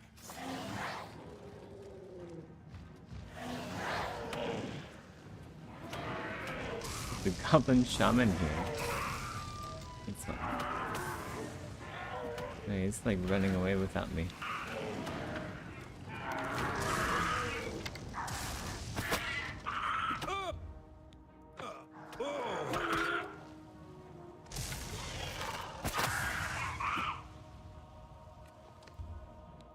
Do poison stack? Even like the same one? If it does, they should be like poisoning more? Maybe? I don't know.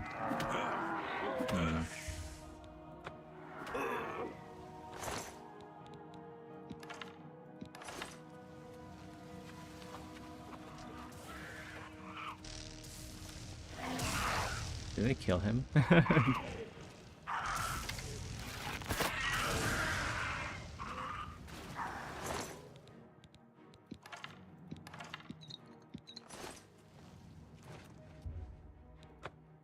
Over here!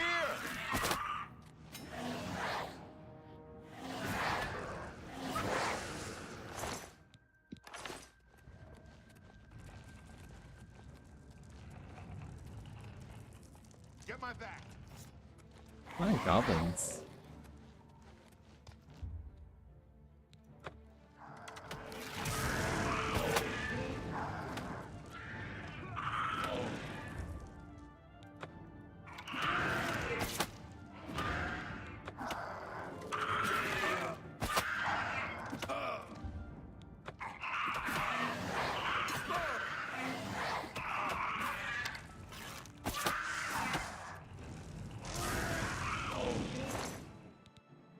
Era of Illumination. Fire damage on strike. Light on strike. That's interesting.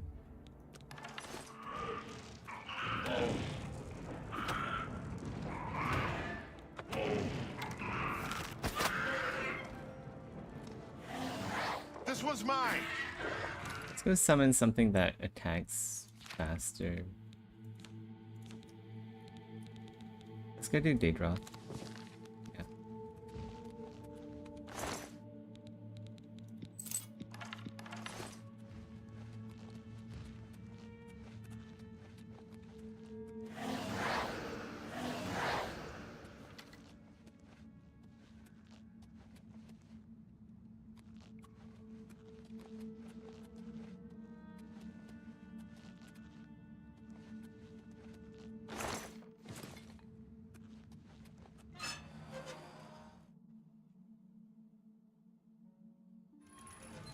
Stick together! Parry and strike!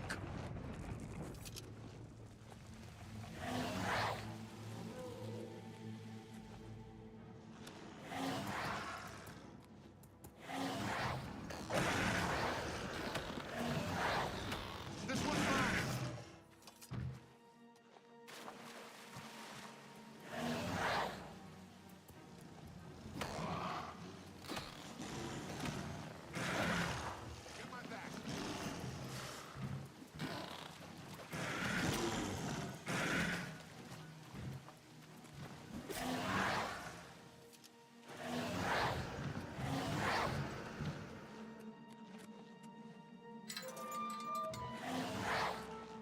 These sewers are huge, what the heck? There's more sewer than city. All right, the room with the table is just through this door. I always wondered who put it there. I happen to know that if you go up the stairs there, you can get a vantage point on the meeting room. I think I'd better be the one to handle the meeting. You'll be my backup. Keep watch from above in case of trouble. No, it should be me. I have a blood debt to repay these Mythic Dawn assassins. Besides, I've trained for this kind of thing my whole life.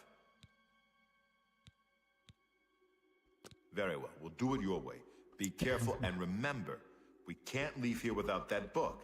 It's our best chance of getting the amulet back. Listen, I may not survive this, but if I don't, you must.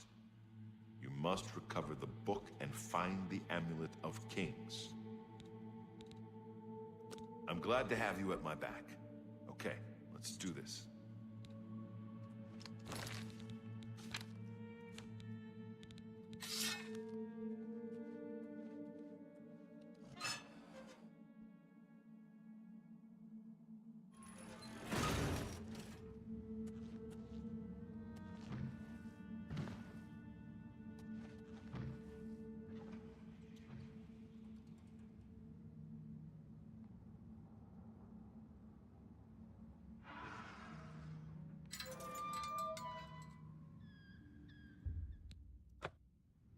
So, you want to become one of the chosen of Mehrunes Dagon? You were told to sit down. Are you incapable of following such simple instructions? The path of dawn is difficult, but the rewards are great. What? You trying to gaslight me? I have the book you seek. With it and the Master's 3 other books, you will possess the key to enlightenment. But do you have the wit and strength to use the key that you've been given? I told you to come alone! Brothers, You are kill weak them! like Sword the for the gods you dragon. pray to.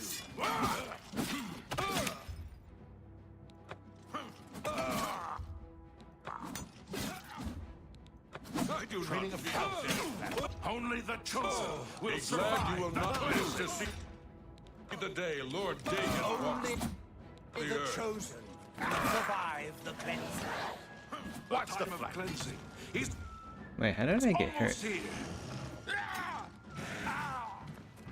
The time of cleansing is almost here. Oh, do one of these guys have reflect damage on them? That might be. Mundane Ring. Hey, nice. Mythic Dawn commentaries for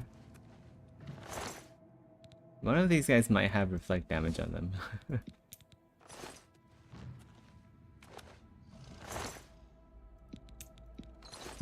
Weird.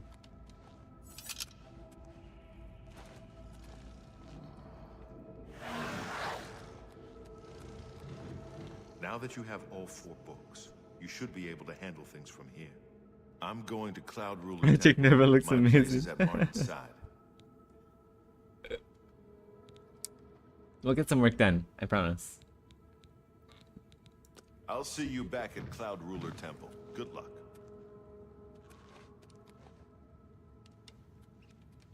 Well, that's that.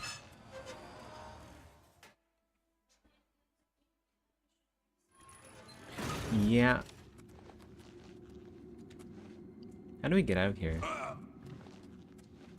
So confused. Maybe through here? Bathus Yuli's basement? Uh-oh. I'm trespassing. Oops.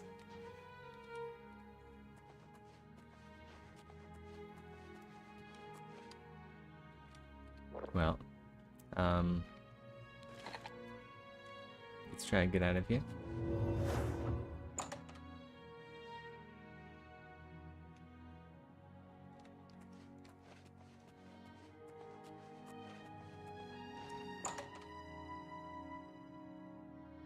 What the hell is this? Yeah, it's Oblivion. If you're looking for books, First Edition is the only place in the city to find them. It's a fine place, but I miss the personal attention I got at the smaller bookstores. Yeah, let's get some work done. Maybe I'll switch over. We'll keep the game open just for the music.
Actually, I wanted to listen to some stuff. Do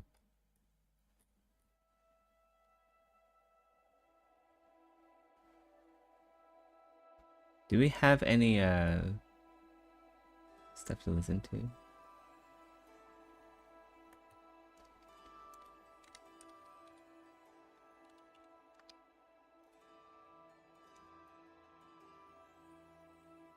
I wanted to listen to this. It was like a while ago.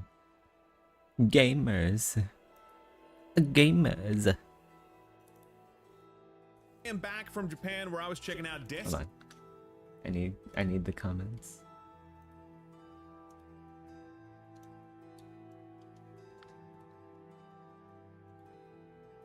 Stranding 2 on the beach. That's the name of the game, by the way. I wasn't checking out Death Stranding 2 while on a beach. Are there even beaches in Tokyo? I haven't actually checked. Anyway, we're getting sidetracked. Point is, I am back and ready for an absolutely huge month. Death Stranding 2 preview goes up next week. We've got Doom Dark Ages dropping May 15th. Elden Ring Night Rain at the end of the month. Oh, and yeah, then, wouldn't Night you know Rain. it, Key 3 kicks off in Okay, early that's June, really good. marking the official beginning of the 2025 hype season. Did Jeff manage to snag a GTA 6 release date reveal trailer as part of a showcase? I doubt it. Usually publishers have to pay Jeff for the pleasure of appearing in one of his webinars, but when it comes to Rockstar and GTA 6, I suspect it to be Jeff paying top dollar to get one of their trailers onto his run sheet. Hey, speaking of GTA 6, did you guys hear about this Borderlands 4 release date change thing that apparently has nothing to do with GTA 6? Okay, so before we begin, I feel like I should issue a content warning. The following story does contain images of and quotes from Randy Pitchford, so viewer discretion is advised. Recently, Randy took to Twitter to debut a new look and reveal that Borderlands 4 is shipping earlier than planned. He says that development is going better than expected. Best case scenario, in fact. He says the team is cooking and the game is excellent, and as a result of that sterling progress, Borderlands 4 will now ship on September 12th, which is 11 days earlier than previously planned. Now, it's not entirely unheard of for a game to ship early, but most of the... Hold on. Actually, I'm just gonna exit. Let's go save.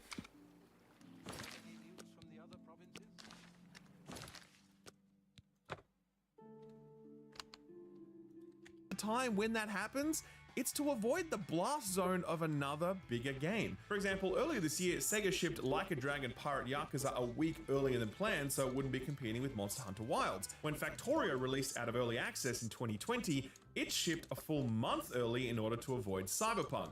Obviously, you can see where all this is going, but if you can't, maybe you're missing a crucial piece of the puzzle, so let me fill you in. Borderlands is published by 2K Games. 2K Games is owned by Take-Two Interactive. Take-Two Interactive publish a little game you might have heard of, Grand Theft Auto. So you can see why the announcement that Borderlands 4 is shipping earlier than planned has gotten a lot of attention. The speculation is that Randy received word from up on high about the GTA 6 release date, and so he's moved his game forward a week to give it some breathing room. Now, to be clear, Randy has directly addressed this speculation and debunked it, saying, quote, Borderlands 4 shipping early is 100% the result of confidence in the game and development trajectory, backed by actual tasks and bug find/fix rates. Our decision is literally 0% about any other product's actual or theoretical launch date, end quote, to which the entire internet replied, sure, Randy, sure. I mean, look, it could be true what he's saying, but it would just be so weird to move a game's release date up after having announced it, especially when we're only talking about like 11 days. There's also the reality that Randy Pitchford absolutely knows when GTA 6 is launching, or at the very least knows the window, because there's no way his publisher would let Borderlands 4 be crushed by the extinction level meteor that is GTA 6's arrival. So if I was a betting man, I'd bet that Randy knows something we don't and wanted to put as much space between his game and GTA 6 as possible. But like I said, that is pure speculation. We do not know. What we do know is that Sony just hosted a special state of play devoted entirely to Borderlands 4, and it's looking pretty good. Still very much the Borderlands we know and love, but the team are promising a more grounded tone here, which I'm sure is code for fewer cringe-inducing jokes. More focus on verticality is nice. Movement tech seems to be a big thing here. It's looking like familiar fun, and like Randy says, it now arrives on September 12th for all platforms bar Switch, but it does include Switch 2, and honestly, Borderlands 4 launching on Switch 2 is kind of cool, so respect to Gearbox for making that happen. There was some speculation that perhaps Gearbox moved the date to avoid the launch of Marathon, which was announced for the same day as Borderlands 4's original release date, September 23rd. I'm gonna go ahead and say that this is pretty unlikely. I mean, firstly, these are very, very different games chasing totally different audiences. If Bungie were dropping a major Destiny expansion at the time, I'd be like, sure, that makes sense. You don't want to have two looter shooters going head to head. But I don't think Borderlands 4 has much to fear from the likes of Marathon. Doubly so, given all of the leading indicators surrounding Marathon's reveal and the reception it's been getting during its closed alpha period. There is an alpha test live right now, wrapping up really soon. It was originally meant to be a closed alpha test where people were not allowed to stream or upload gameplay or even publicly share their impressions. Bungie lifted that restriction after a fairly tepid response to the game's initial reveal, with dispiriting dislike ratios on YouTube uploads and lukewarm impressions from creators and media. So the alpha test has been live for the past week, and new waves of people have been invited in at regular intervals, but the numbers aren't really doing what they're supposed to be doing. You can actually see player counts for technical tests since the clients have Steam IDs like anything else on Steam, and you can see that Marathon peaked at 6,900 players and has been trending sharply downwards since that, despite the fact that, as I said, additional waves of players were invited in. Now, on the one hand, you can't read into these numbers too deeply. The alpha is not as content rich as the full game will be, and it's not finished in the sense that there are big chunks of the game not present in this build. But having said that, this is a genre that's defined first and foremost by its core gameplay hook, that thing that keeps you coming back and back and back. And at the face of it, people are not coming back to Marathon. They're not desperately logging in to squeeze every available hour out of the alpha window. Many of them seem to log in, give it a go for a bit, get their fill, and then peace out. Same sort of thing seems to be happening over on Twitch, where you can see viewership interest in Marathon sharply declining from the launch peak of around 40 to 50,000 players down to as few as 1.3k players yesterday. So look, again, these numbers do need to be viewed in context. I don't think they spell certain doom for Marathon, but I think the reality is that they're just not very good numbers. It's certain doom for Marathon. This is certain doom for Marathon. It's not. And ideally, you'd want to see it growing, given that you're inviting more people in over time. Personally, I think it's emblematic of what I experienced when I played You like the Marathon beard? at HQ. which is to say Yeah. that it's a good game, it's I'm well made, giving him but it's missing that hook. some that really makes you mandatory wanna do facial hair. One more run. Until Bungie are able to find that, I think Marathon is going to struggle. Big week for extraction shooters this week, actually. Marathon's technical test is live, as is the test for Arc Raiders, another sci-fi extraction shooter. What if I told you that there was a third sci-fi extraction shooter on the way? You'd probably say, that's 3 too many, thank you very much. Well, I'll tell you who might agree with you, EA boss Andy Wilson, because this week he cancelled a Respawn-made extraction shooter set in the Titanfall universe, and he sacked over 300 EA staff while doing it. I wish I was joking, but I am definitely not. This story comes courtesy of Bloomberg, and here are the facts as they report them. Respawn, makers of Apex Legends, but before that Titanfall, were working on a new extraction shooter which was set in the Titanfall universe. Now don't get too excited about that last part, since technically speaking, Apex Legends is also set in the Titanfall universe, so that setting doesn't automatically mean advanced movement tech and big robots falling from the sky. The project was codenamed R7 and was apparently not close to release. We have no other information on it at this time. I do think the timing of this announcement is quite interesting. Marathon gets a really tepid reception, and a few weeks later, EA announced they're canning Respawn's sci-fi extraction shooter. I mean, the two could be completely unrelated, but I don't know. Anyway, in conjunction with this cancellation, EA did what EA does best. I think they're Fire unrelated. people. Between 300 to 400 people lost their jobs, with IGN reporting that over 100 of those were at Respawn, and the others spread out across the other parts of EA's business, including development, publishing, and QA. In a particularly galling story, one Respawn employee was sacked the day after the character she wrote was revealed to the world. Heather Woodward had been working on a new Apex character called Sparrow for months now, and the very day after the character reveal trailer went up, Woodward received her pink slip. What should have been a moment of celebration. You see, this is why I don't apply to AAA companies anymore. This is the reality of things. You work hard and you get sacked. Her career ultimately turned into a moment of misery. Also, People continue to make. I know, like Zakaria asked me earlier, like, I feel like he said like something along the lines of like I'm too good for bare metal. Like that might be the case, but at least I have a job. I've had a job for a very long time now at bare metal. The line go ever up. Speaking of which, EA did issue a statement on the cancellations and job cuts saying, quote, as part of our continued focus on our long-term strategic priorities, we've made select changes within our organization that more effectively aligns teams and allocates resources in service of driving future growth, end quote.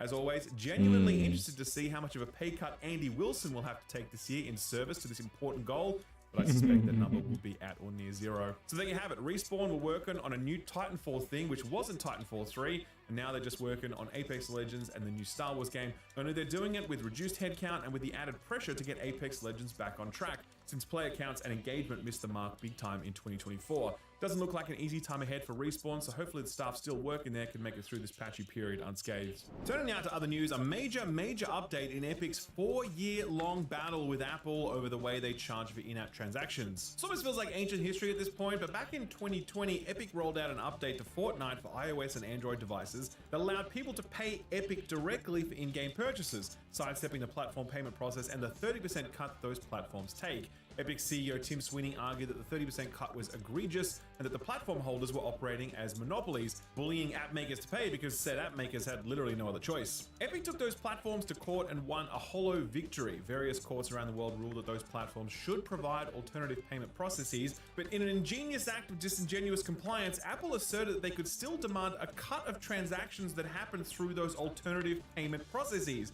meaning the developers would still have to pay roughly 30%. Epic, of course, challenged this, and today they got the victory they'd been chasing since this whole ordeal began. The presiding judge was frankly very pissed at Apple. Quote, Apple willfully chose not to comply with this court's injunction. It did so with the express intent to create new anti-competitive barriers which would, by design and in effect, maintain a valued revenue stream, a revenue stream previously found to be anti-competitive. That it thought this court would tolerate such insubordination was a gross miscalculation.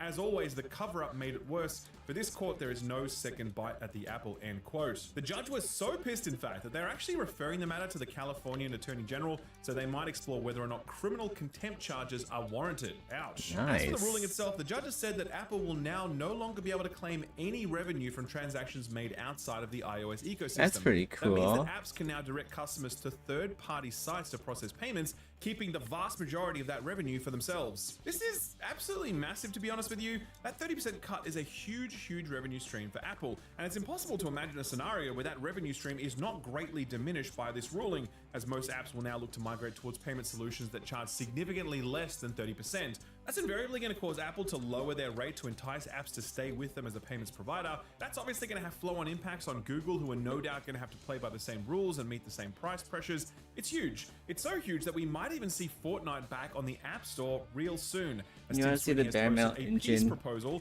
where he agrees using to a drop all different litigation genre? against Apple so long as they fully comply with the ruling and get Fortnite back on the App Store post-haste. Could be It's been cool, a long yeah. and extraordinarily expensive battle for Epic these past 4 years, but Epic has finally triumphed in a case that might genuinely lead to a better future for app makers and consumers. So congrats, Tim Sweeney. Now that you've bested Apple, I think that's how about like, giving the Epic Game Store a bit of a... I think that's up to Maddock though. Like, the bare metal engine is basically his life's work at this point, I'd say. So yeah, maybe if he, it'd probably be like a license kind of deal, like Unreal. Like he has to get some money out of it. If he just gives it up for free, it'd be kind of lame, I think. tune-up. I think it needs it. Sticking with lawsuit news a little longer, here's an interesting one. IGN owner Ziff Davis is suing OpenAI for copyright infringement. The court filing reveals that Ziff Davis alleges that OpenAI, quote, intentionally and relentlessly reproduced exact copies and created derivatives of Ziff Davis work, end quote, by using Ziff Davis content to train large language models for its chatbot without permission, and in so doing, falsely attributed output to Ziff Davis that was not Ziff Davis content, and falsely attributed Ziff Davis content to other parties, end quote. It follows similar lawsuits from other media outlets, including the New York Times, The Intercept, Raw Story, and Alternet, all alleging that OpenAI used their content in various ways without their permission. And it's like, yeah, of course they did. I still remember that interview with the OpenAI executive when they were asked about whether or not YouTube videos were being fed to ChatGPT, and the face this woman made when she tried to avoid answering that question was a genuine all-timer. Ziff Davis owns IGN, Eurogamer, GamesIndustry.biz, and a number of other gaming outlets, so this lawsuit is definitely relevant to the world of video games coverage. But don't assume it's about punitive damages. Previously, OpenAI signed a deal with Future Publishing, which owns PC Gamer, Games Radar, and Retro Gamer. That deal presumably lets OpenAI train their models on content from those sites. So it's possible that Ziff Davis are just looking for a similar deal, since most modern media conglomerates would absolutely outsource a majority of editorial to AI if they could get away with it. It's dark times for media, and games media in particular. That's a whole other video, so we'll save that for another day. A quick lightning round to finish off. Remember a few weeks ago when we covered that story about Nexon trying to make a new StarCraft game and get the rights to Overwatch on mobile? Well, it appears as though they won. Korean outlet MTN is reporting that Nexon has won the rights to develop a new StarCraft game, though we have absolutely no idea what sort of game that might be because, frankly speaking, RTS games aren't all that popular these days. They also won the rights to bring Overwatch to mobile in Japan and Korea, and given that this would be the first time Overwatch would appear on mobile devices, it's likely that that same port would eventually make its way westward. You thought Overwatch 2 monetization was already bad? Wait till Nexon gets their hands on it. Some very interesting adaptation news now. That recently announced split fiction adaptation seems to be moving ahead, and you won't guess who's signed on to star. Sydney Sweeney. That is not a joke, by the way. Sydney Sweeney is actually starring in this movie if it ever gets made. Personally, I would have liked to have seen her reunited with Glenn Powell. I don't know in who an Sydney adaptation Sweeney of is. It Takes Two, but I'll take what I can get. Believe it or not, though, that is not the only Sydney Sweeney video game adaptation news we have this week. I shit you not. In addition to being announced as the star of Split Fiction, it was also announced that they're making a movie based on Sega's classic arcade racing series Outrun, and that Sydney Sweeney would be producing it, and I guess we assume Who also is this starring in person? it. Am I supposed to And know get this person? Get this. As a gamer? Michael Bay is going to direct this movie. Like the I know who Michael Bay The man is. is stepping away from like 2 decades of making Transformers movies so he can make an Outrun movie, probably starring Sydney Sweeney. Can you imagine how unbelievably peak this movie is going to be? No release date for this one yet, but I'm going to be hopping in line down to the local IMAX right after I finish this script because I simply cannot wait for this movie. Turning now to more serious news, Nintendo is on the hunt for the person responsible for the Pokemon Terror League, which happened in October of last year. Pokemon One of the most Terror contested catastrophic leaks in video game history, the hacker got hold of personal information of Game Freak employees, source code for Pokemon Legends ZA, that's actually kind of bad. concept art, old game builds, and information about upcoming film and television projects. Sadly, the hackers were not able to find any documentation that might explain why modern-day Pokemon games look like games released back in 2004, but I'm sure that documentation has a few extra layers of security on it. Jokes aside, it was a devastating leak for Game Freak and Nintendo have filed a subpoena to Discord asking them to turn over the personal information attached to the hacker's Discord account. No word yet on if Discord will comply or use block to reject the motion. That's a Pokemon reference, by the way. Hope you like that one. Some quick sales milestones to top you off. Elden Ring, 30 million units. Not much else to say about that one. Oblivion Remastered, 4 million players in 3 days. Morrowind next, please, Todd. Resident Evil 4 Remake, 10 million units. When will they remake the remake? That's the question we'd be asking if Sony was publishing this one. And finally, remember Rematch? They had a beta recently and it went absolutely gangbusters, peaking at over 133,000 concurrent players. Who'd have thought that a game based on soccer would be so popular? So what got announced or delayed this week? Well, it's certainly been a quieter week as publishers and developers are no doubt starting to hold on to their cards in preparation for Summer Games Fest and all the other showcases happening in a month's time. But a few new games did pop up this week. One of them is kind of a remake, but not really. No, I'm not referring to Oblivion, but Frostpunk 1886, which 11-Bit Studios mentioned in an investor call last week before officially announcing it a few days later. This is a complete overhaul and reimagining of the strategy management game, which came out in 2018, which really isn't that long ago when you think about it. The studio says, though, that this game was built on their old in-house tech and it's become difficult to keep it up to date, so they're remaking it in Unreal Engine 5 and taking the chance to add new content as well as build it for mod support so it can keep going forever. It might initially seem like a weird choice given that Frostpunk 2 just came out.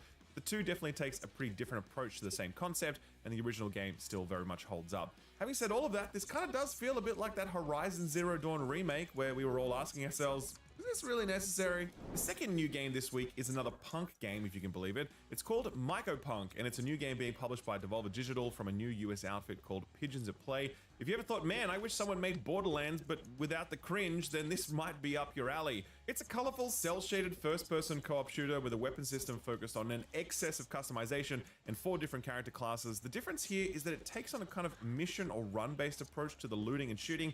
Also, the primary enemy are futuristic mushrooms, I think. This one's releasing into PC Early Access sometime this year, and they released a free demo of the game alongside the announcement, so take a look at that if your interest is at all piqued. Wanted to do a quick shout out to the gang at Playdate, who held a little showcase to talk about their second season of games. At the end of May, they'll be releasing 2 new games each week for 6 weeks, and the idea is that Playdate owners can buy into the You whole kind of need mod it to be and have some free kind of for shared people to get social interested in it. experience too. One of the big games headlining And this then is Fulcrum Defender, which is a people brand new pirate title it. from Subset Games. Let's become Better known as professionals the to indie get studio paid. behind one of the all-time great strategy games, FTL and Into the Breach. They've been pretty quiet for a while. As it Yeah, turns out, I guess. one of the 2 key people at the studio got hit hard with long COVID, which put a huge dent in their projects, and Fulcrum Defender is a small-scale game to ease them back into things. It's a bit different from their strategy stuff. It's a crank-controlled arcade defense/survival game, which looks like it could be a good sort of pick-up, put-down kind of game, since these folks have sure proven that they know how to make a good replayable video game. Another notable one from Playdate Season 2 that caught our eye was Shadowgate, which is based on the first-person dungeon crawler from the 1980s.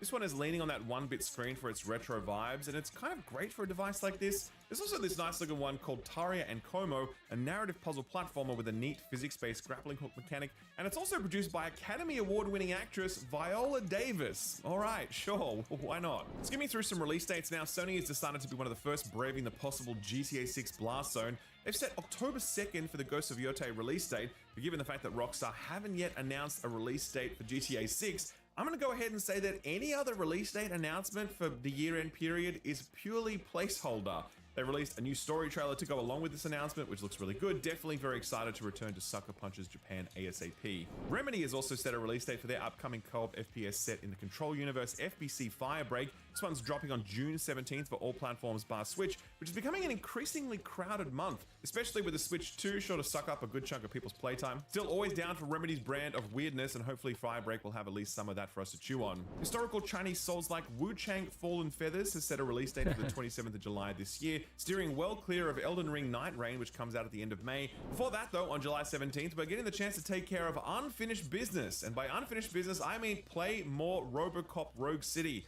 because that's when this standalone expansion comes out. This one is basically like, what if RoboCop was in that Carl Urban Dread movie and he just had to storm his way through a skyscraper full of criminal scum? Perfect formula, impossible for this to be anything but good. If I'm wrong, this conversation never happened. A couple of wildcard announcements now, and look, I try to avoid talking too much about the bonkers shit happening in Fortnite all the time, but at Star Wars Celebration last week, they announced that they were doing yet another Star Wars themed season, and it's clear that Epic is now too powerful, and Disney are just like, sure, do whatever you want to keep the cash rolling in, because the headliner here is Darth Jar Jar. Yes, that fucking guy from the prequel trilogy. He's back, and apparently he's a powerful Sith Lord now. And that is canon, at least in Fortnite, not for real. Now, I could let Darth Jar Jar slide because that's just a bit of fun, but this next one, and I cannot believe I'm about to do this, somehow NFTs have returned courtesy of Ubisoft. This one went relatively unnoticed, but we have to bring it up because what the fuck? Ubisoft have announced a new game in its Might and Magic series, a classic franchise that many people, myself included, have extremely fond memories for. And they're going to use this license to release a free-to-play mobile card game with blockchain elements. This will be the company's third blockchain game in as many years, and it comes after they spent the last few months closing down a bunch of studios, laying off developers, and trying to fend off their angry shareholders at the gates. Granted, they're not developing this one themselves. They've asked an Australian blockchain developer called Immutable to do it for them, a company that had a similar blockchain card game a few years ago that tanked so hard that they had to let the whole team go. In a since deleted tweet, the official account for the game Slurp juiced this out, quote, "Web3 gaming is inevitable," end quote. Well, Ubisoft, I have my own predictions for what is and what is not inevitable, but I'll keep those to myself for now. Just one delay announcement this week, and it's for La Quimera, the cyberpunk shooter from the team formerly known as 4A Ukraine. This one was a very, very last-minute delay, like so last minute that it happened after the review embargo dropped for the game. Only a few outlets took it on, but none of the reviews were glowing, suggesting that it looked great, but it was incomplete, buggy, and short. Needless to say, being based in Ukraine, there's surely a lot of stuff making development of this game very difficult. No new release date for this title yet, so do stay tuned. So what came out last week? Well, we already discussed some of the Oblivion remaster reception last week, but how's it doing 1 week later? Well, it's currently sitting at a strong 82 on OpenCritic. The critics are naturally a bit mixed on the way that this 20-year-old game was brought back to life.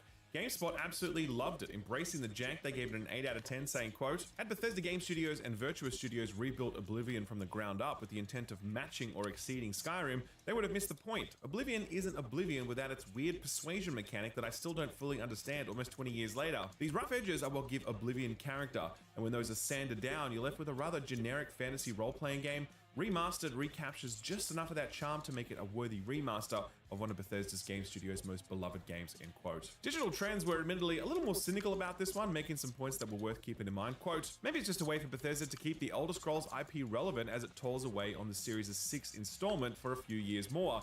It's undoubtedly the kind of well-timed publicity beat that Microsoft craves right now. It feels like a business decision first and foremost, which makes it difficult for me to approach it as a work of art. No matter which version you choose, you'll get the same engrossing RPG that today's open-world games are still looking to as a North Star. One will be funnier to look at, and the other will let you sprint. It's the difference between $35 and a few good mods," end quote. Moving on to the RPG that everyone seemed to very quickly move on to after Oblivion Shadow dropped, Claire Obscure Expedition 33, and it has been absolutely killing it. 500,000 copies sold in the first day, 1 million copies sold in the first 3 days, and a mighty 91 on... I still don't know what this game is about. They say it's like a story game. About what? About what? It's like this. OpenCritic giving it it's like it's a story game, and then they show a bunch of screenshots of characters. Okay. And spot in terms of 2025's highest aggregated scores. You probably heard a lot of praise for this one if you've been on social media. It looks great, somehow managing to freshen up the turn-based RPG formula, and it hits some huge turn-based swings despite RPG coming from a relatively small development team. Here's Eurogamer, who gave it 4 out of 5, saying, quote, "It's an ambitious yet impressive debut from the studio that, despite a somewhat fanciful narrative, is a pensive examination of grief and the power of art. And while the development team has chosen to focus on certain areas to the detriment of others, where it succeeds, it really excels. Player Obscure may be painting with a limited What's color like the palette, game but the result is synopsis? bold and striking vision, end quote. Now these two RPGs really overshadowed People every are other really game good released at this week, at least in our part of the world. But in saying a Japan, lot about people nothing. are going absolutely nuts over the 100-line Last Defense Academy, which is the new visual novel and tactics game hybrid put together by two of the genre's most celebrated and ambitious creators. Those who have played it on our side of the fence have a lot of good things to say about it. It's sitting at a mighty 87, which is no mean feat for a visual novel. Digital Trends gave this one 4.5 out of 5, saying, quote, "It sets itself apart from its inspirations to deliver an experience that's both familiar and fresh. The bloody turn-based tactics, gripping story about saving humanity, and larger-than-life characters make it one of the best RPGs of 2025, end quote." Here's a more pragmatic perspective from RPG Site, who only have a review in progress after 55 hours of play. Quote, "I'd only recommend this to people truly looking for a game to invest all their time into. I'm not allowed to mention any specifics on the events after my first playthrough, but I think it's worth mentioning that I found the tonal shifts of the other routes I've stumbled upon to show a tonal flexibility that has been really exciting. My grasp of what 100 Line is aiming for with its 100 endings is to be an exhaustive love letter to the medium of visual novels. Some of the routes I've played so far feel like I've wandered into a completely different video game with the same characters. 100 Line is far from a normal video game, and to truly get the most out of it, you want to try and see and do everything," end quote. Moving on from RPGs to fighting games, Fatal Fury City of the Wolves also came out last week, the first entry in the longtime Street Fighter rival in 26 years. It's sitting at a strong 81 on OpenCritic, with most critics pegging it as a solid fighting game with some great core mechanics, but a bit lacking in the frills department. IGN's resident fighting games guy Mitch Saltzman scored this one 8 out of 10, saying, quote, "When it comes to almost all of the most important parts of a fighting game, Fatal Fury City of the Wolves is up there with the best of the genre.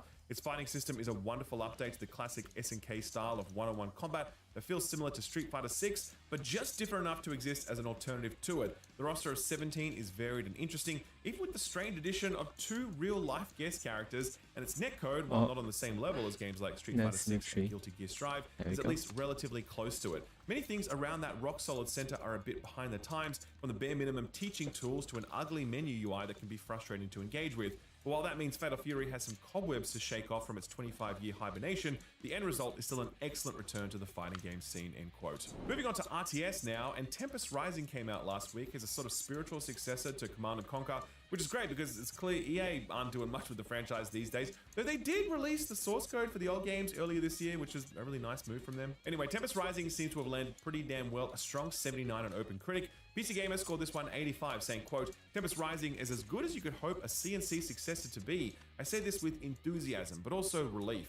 The RTS has been in active retreat for years now, with strategy gaming pushing overwhelmingly toward turn-based tactics and grander 4X affairs. There have been several attempted counteroffensives, but none have succeeded. Rather than try any bold new gambits, Tempest Rising digs its heels in, mounting a stalwart defense of everything that made the RTS great in the first place. It may not revolutionize the genre, but apart from that, Tempest Rising is exactly what the RTS genre needs right now," end quote. Last one we'll cover this week is a goofy, immersive sim game that Ed was very excited about. It's called Skin Deep. It comes from Annapurna Interactive and Blendo Games. A couple of relatively reserved takes here, but the ones who loved it really seemed to get into this one, praising the interplay of its simulated elements and its strong sense of voice. Here's Games Radar, who scored it 4.5 out of 5, saying, quote, "At times, it feels like you're playing a game set in the Red Dwarf universe," end quote. Pretty high praise, depending on your sense of humor, of course. All right, so what's coming out this week? Very quiet week this week, but a handful of indies have seized the chance for the spotlight. First one is Shotgun Cop Man from Devolver Digital, which is coming out on May 1st for PC and Switch. The developer behind this one is the same outfit that produced My Friend Pedro, and it's another side-scrolling shooter, only this time it's more of a precision platformer as you use a variety of weapons to propel yourself through stages to arrest Satan? That's what it says. Also on May 1st is an interesting looking game called Free Ride, which has a really cool looking hook.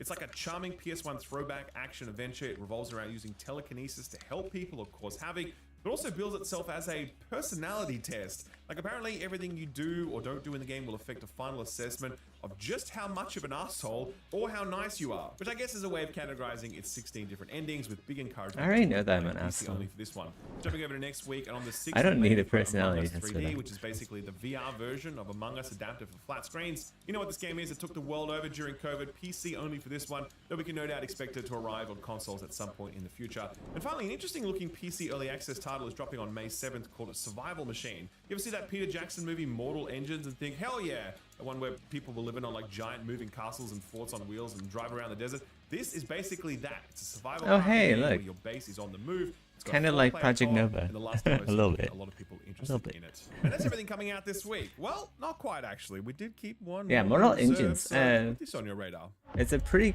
cool concept. I don't know. I think so anyway.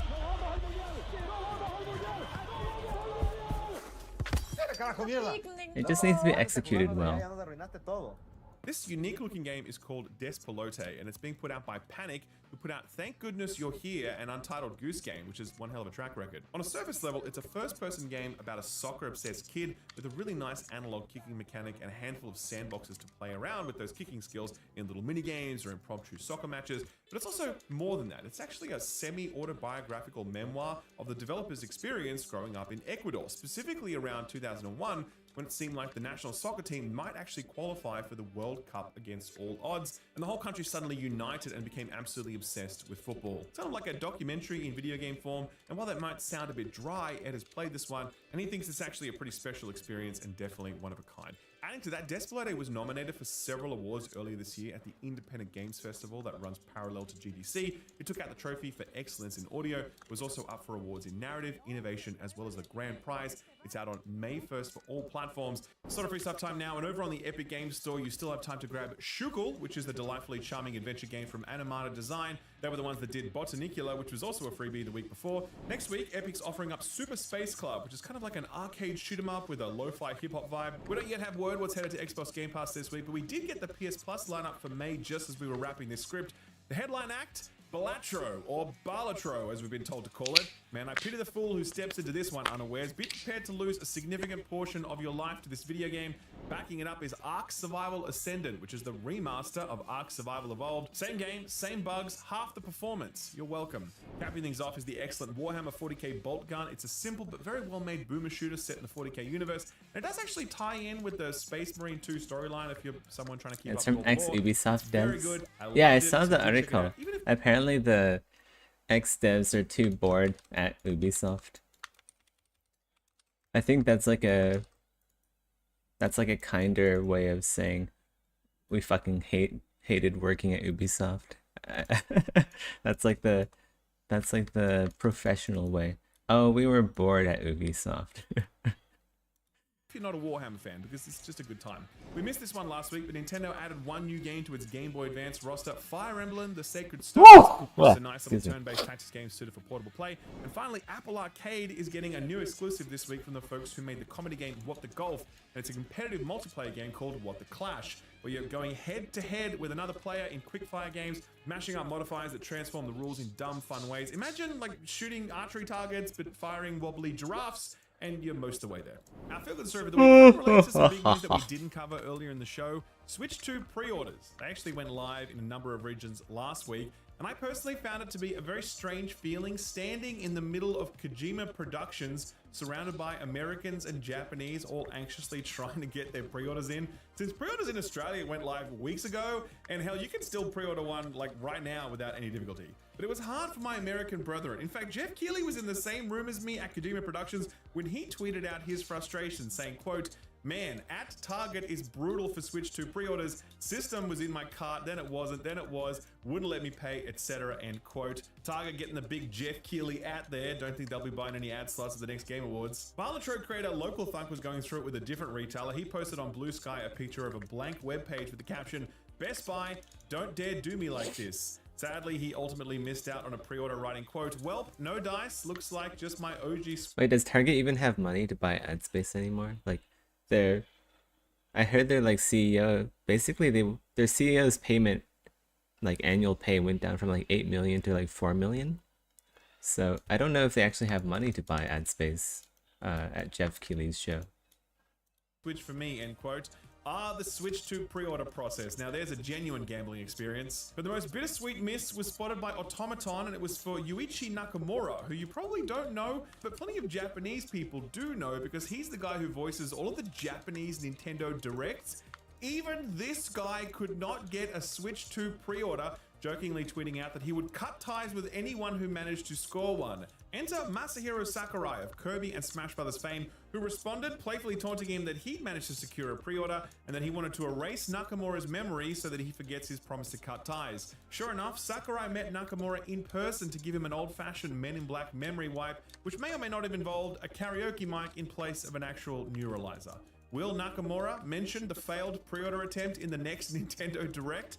Man, I hope not for his sake, otherwise he's going to want a real neuralizer after Nintendo's lawyers are through with him. Alright ladies and gents, that's our show for the week. I'm still working through Claire Obscure since I had a huge amount of stuff to get through after I got back from Japan, and I'm also checking out Arc Raiders this weekend. Truth is, I played that one a while back in one of its earlier technical tests, and I quite liked it, so I'm actually really keen to see how far it's come since then. Like I said, that Death Stranding 2 preview is next week. Thanks again for stopping by. That was it. Give it a like.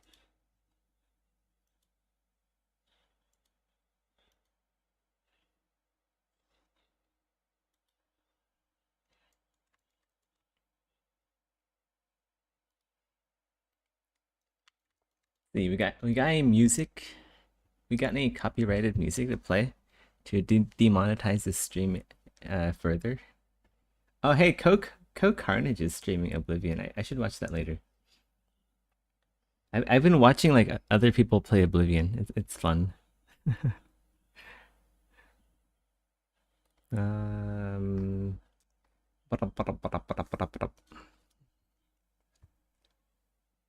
we haven't listened to. I don't know.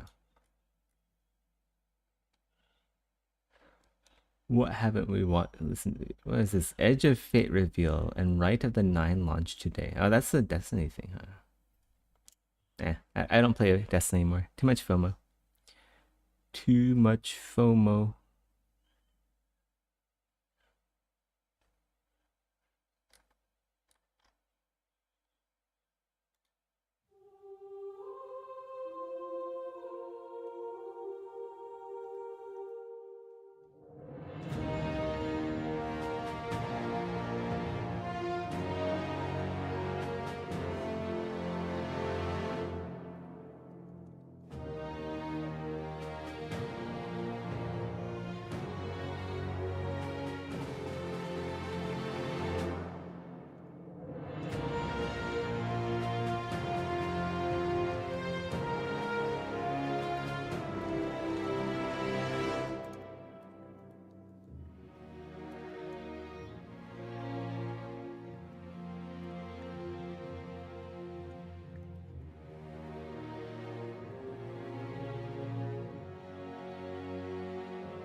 I kind of miss playing Elden Ring, actually. I feel like Oblivion is kind of boring, actually. It was fun revisiting it, for sure. But like the fun kind of dies off pretty quick.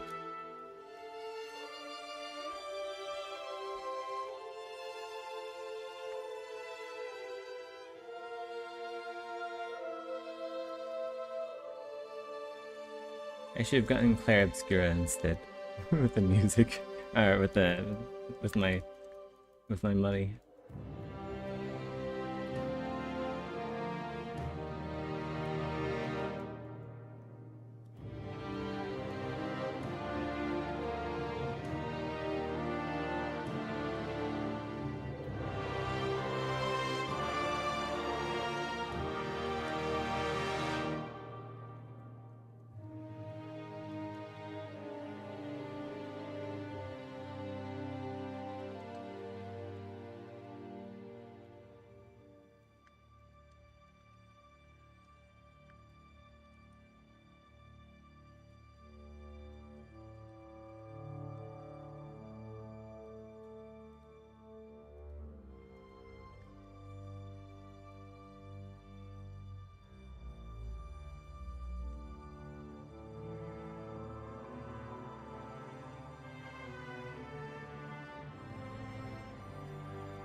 Watch a heroin addict struggle in real time. I gotta get the Elden Ring itch. I gotta scratch that itch. Nah, I'm pretty bored with Elden Ring too. I played that game way too much already. I don't know. It's like Oblivion. Like once you get super powerful with your character, just like walking around Oblivion like makes me feel sad. I don't know why. It's a very melancholic game.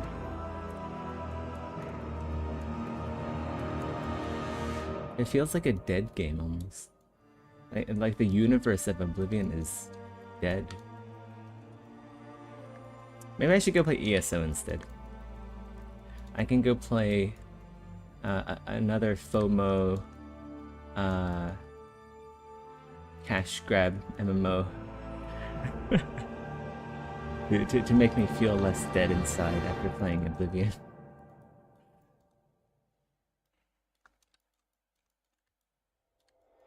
There's a special event going on in ESO right now. Don't miss out. I'm missing out right now, guys. Look, you don't believe me? Look. Right now, you can make a dishonest living with the new Crime Wave mini event.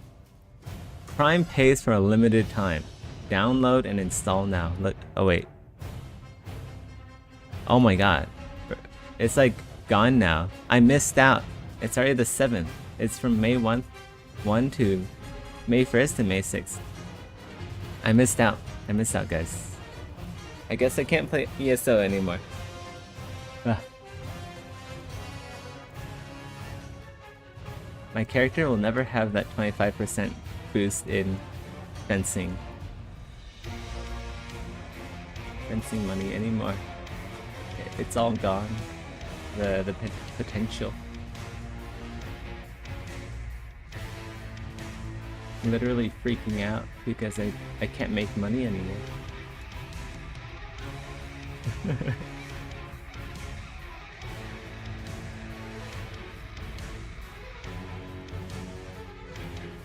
You know what I should do? I should actually go play the game that I work on. I should play Exanima. That's what it's come to. I guess I just have to be one of those devs that play my own game.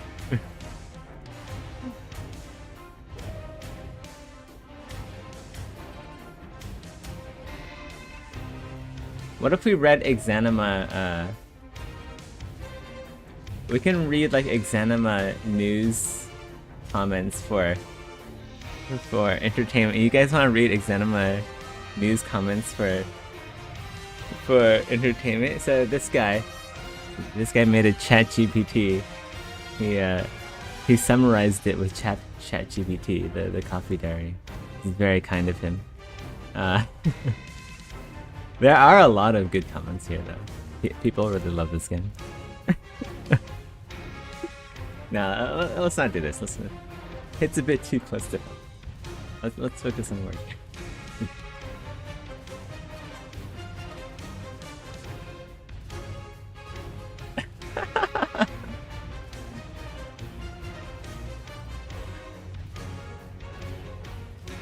Dev reads comments would be a very funny thing to do though. Very entertaining. Live reaction. It'll be like a react stream.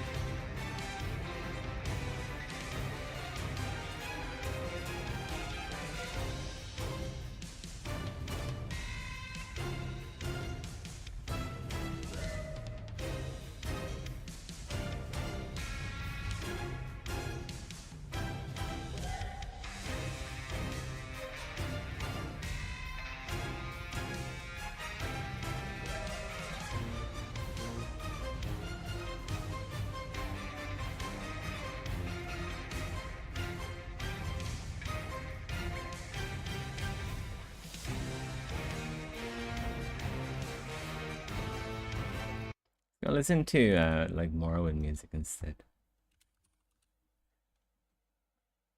We'll listen to something a bit more peaceful. A bit more relevant to Elder Scrolls fans.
If they're making a Morrowind remaster, if they're still hiring the same people to make the armor, and if those people haven't improved with their art, I'm gonna be really disappointed.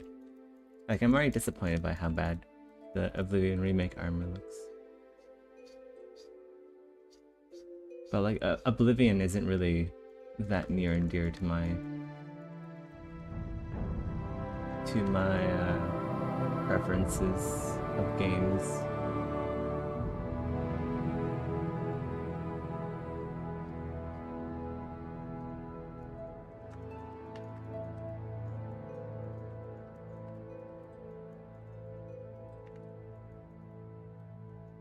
Like, for context, I thought the Skyrim...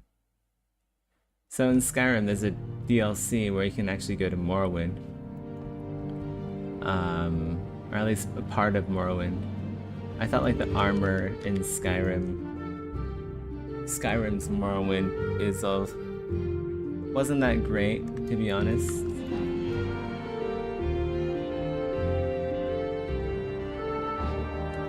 I think the only armor that kind of comes close is maybe ESO, or that kind of style of armor.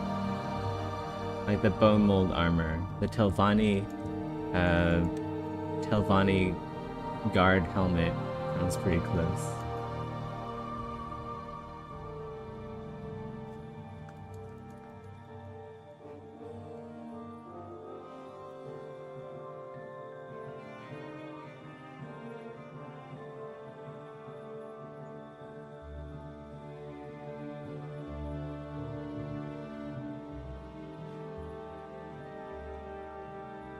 The Rodillion chill, relaxing Elder Scrolls Oblivion lo-fi hip-hop. That is oddly specific. You want me to listen to that instead?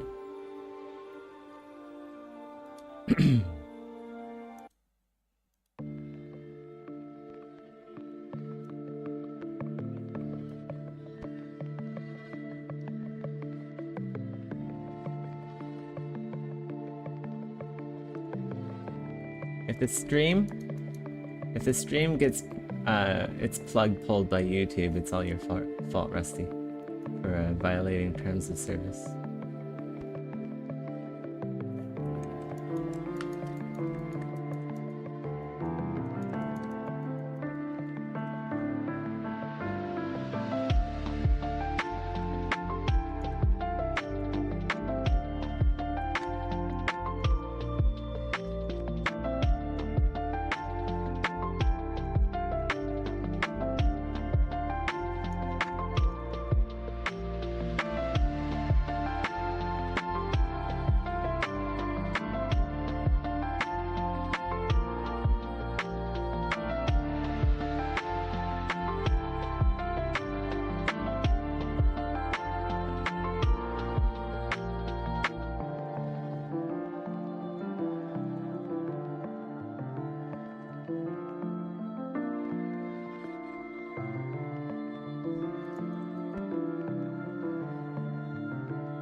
It's gangster like that.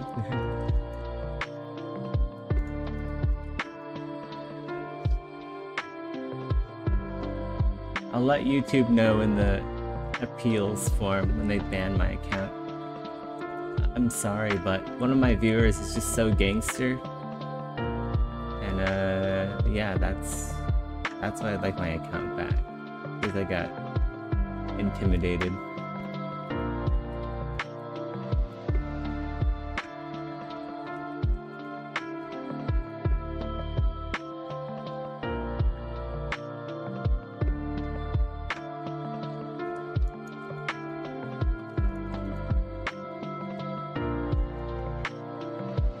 Stop being violent.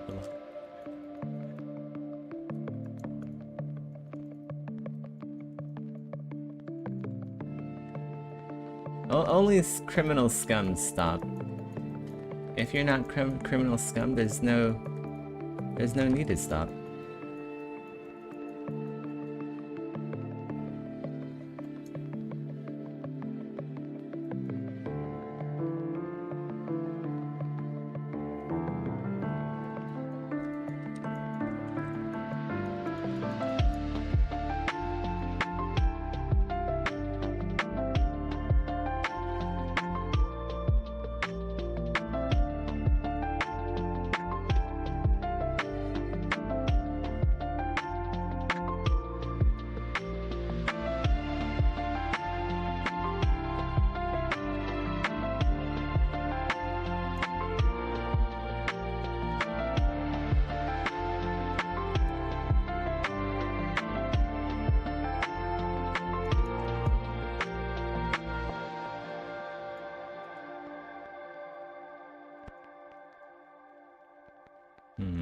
I don't want to copy too many pieces over.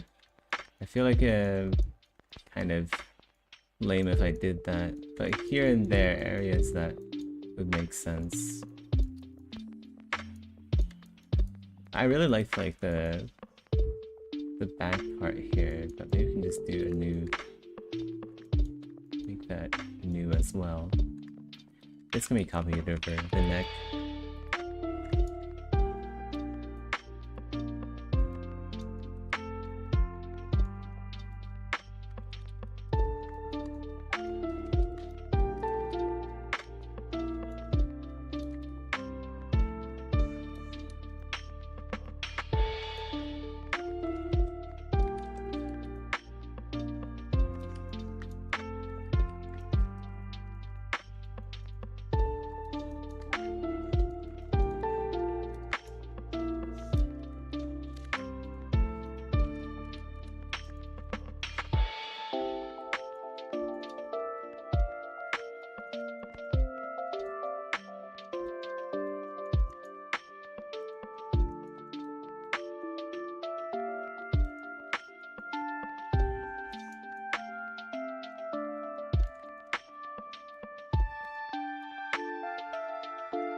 What else can be copied over? Let's see.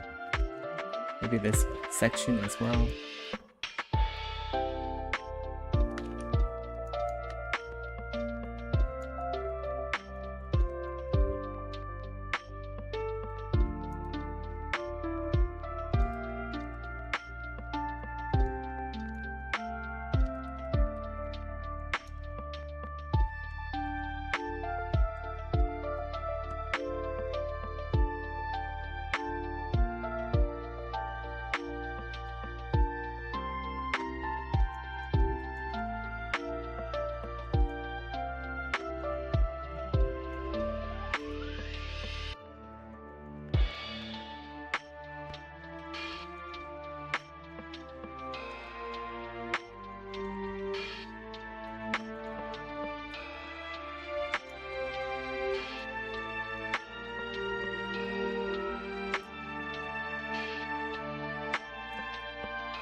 Might be able to copy over this. Let's start working on the face some more. Let's go separate this out into plates. I think this is...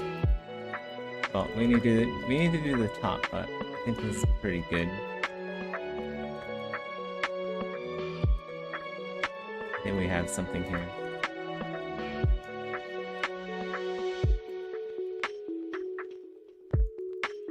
Let's go get some more gold in here.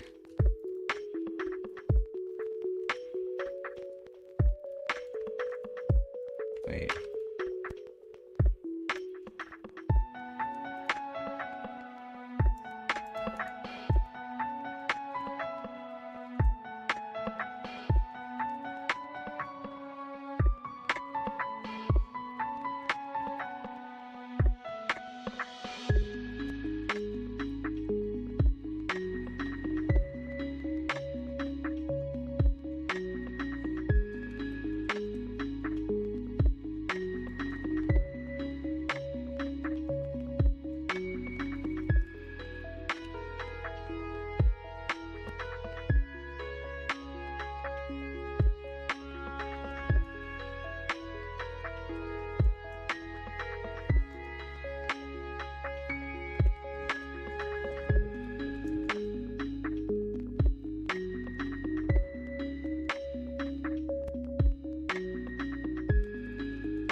Actually, no, let's keep the whole head, or most of the head, like, white.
Like the combat music.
line. I need to get the human base mesh again.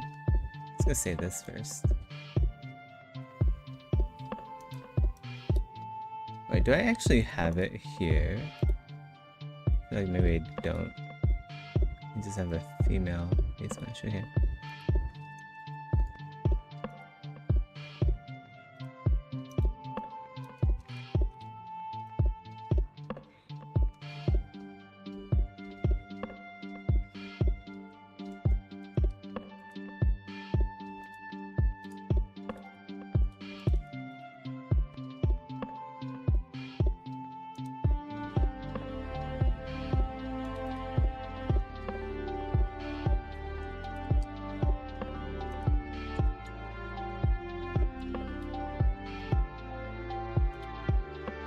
I accidentally deleted the reference mesh. I just need it for like, yeah, like the neck here is a little bit too big. That said, maybe I shouldn't use the reference mesh because it is a different race, so you can have different proportions.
Oh, this goes over.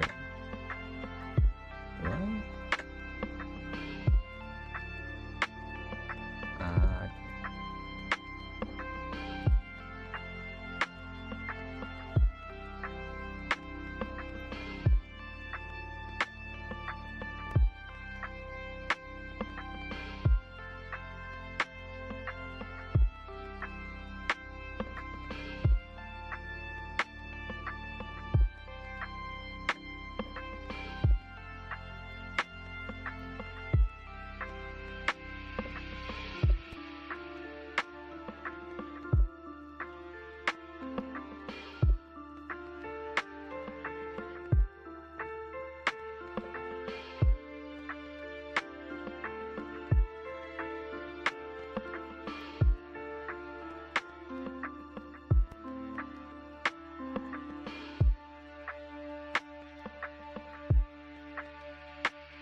Ugh.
shouldn't have played so much Oblivion today. Played a little bit too much. I think we went over the 2-hour mark a bit.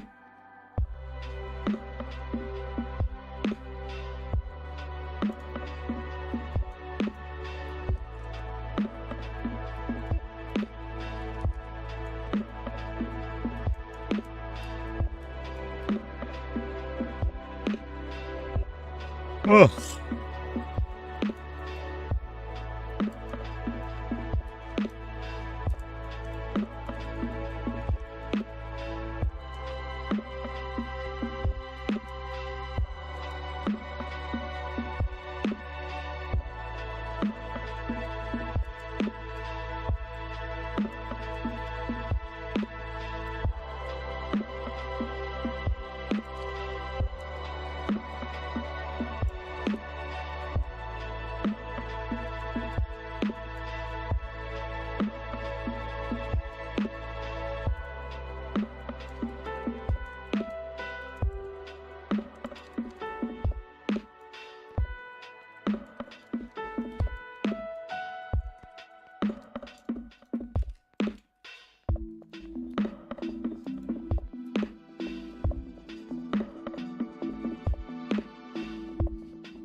Oh, I forgot to make a turntable.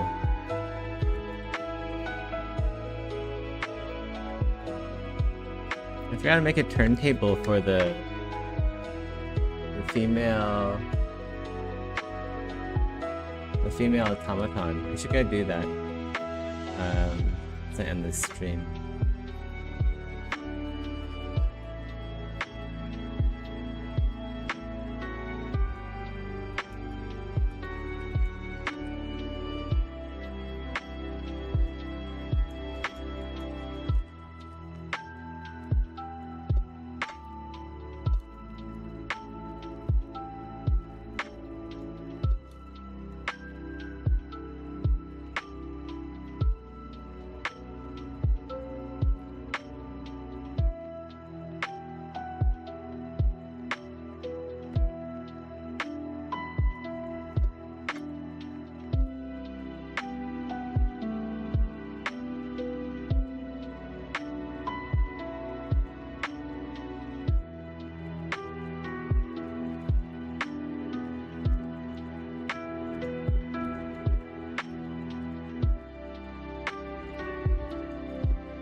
feel like this is a bit feminine right here. I don't know why. Or it's not like... It doesn't look very, like it suits her, but it doesn't suit him. Maybe it could be like a different color. Maybe it'd be like black or something.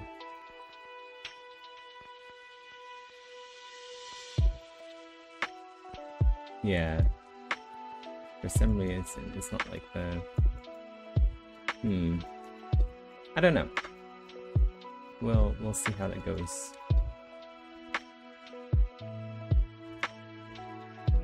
Could be metal too. Then I have to change some stuff up.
Good transpose.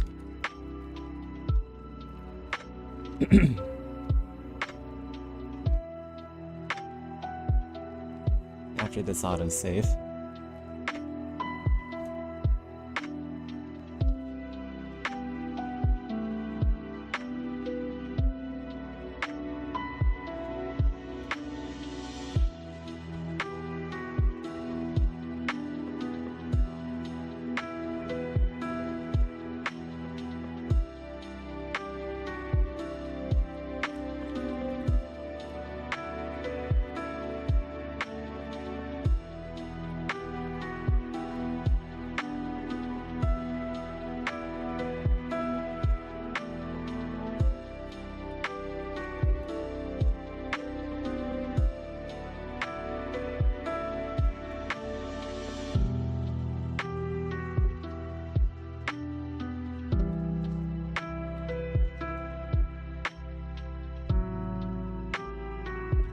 It's kind of hard to see what I'm doing by moving this underneath the mesh.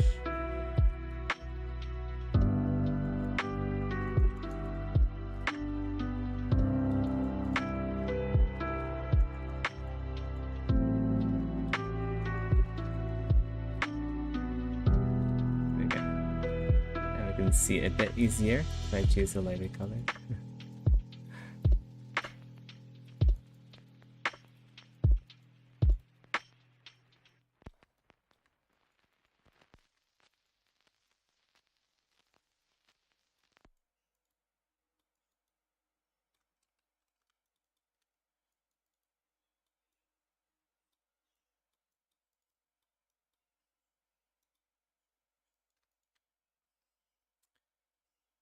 You know, now is a pretty good time to end the stream. We're out of music and we're at the 4-hour mark.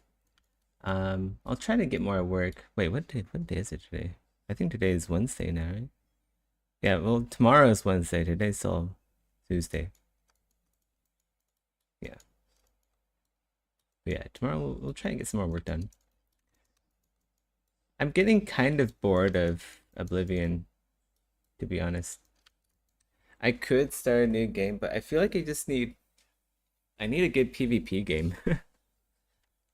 Like, I want to play Destiny again, but I also don't want to because of all the FOMO. Like, if there's a good PvP game out there that doesn't have FOMO and has PvE as well, I don't think such a thing exists, unfortunately. At least not at the same quality of Destiny. But yeah, that's it for today, guys.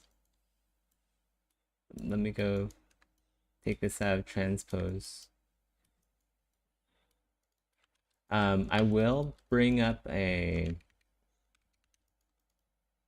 I'm gonna do a turntable later of this character here. So that'll be up on my YouTube on this channel later. It may be 40 minutes from now. It takes a while to render out these things.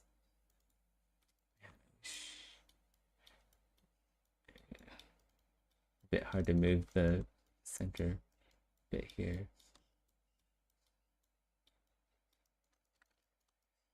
But yeah, Rusty's good at sensing when I'm about to end the stream. He's developed the sense, the third sense of when I'm about to hop off. the sightless eye.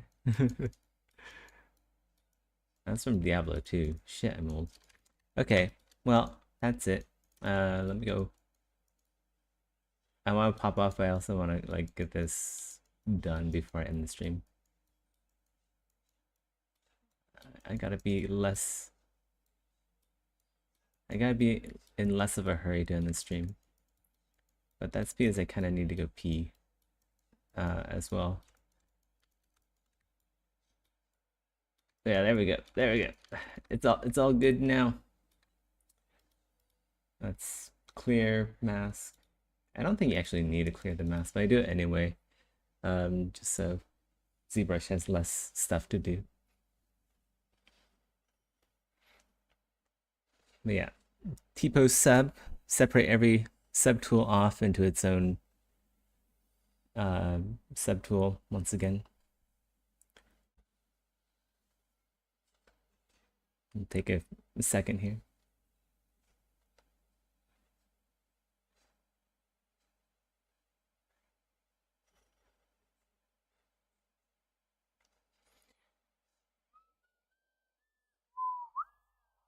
Isn't there like stuff happening with like the Star Wars universe right now? There's May 4th, a couple of days ago. Yeah, wasn't there like Star Wars games coming out or something? I don't know.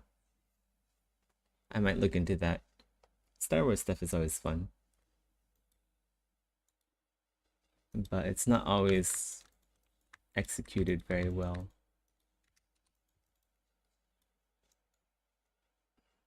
Get rid of that.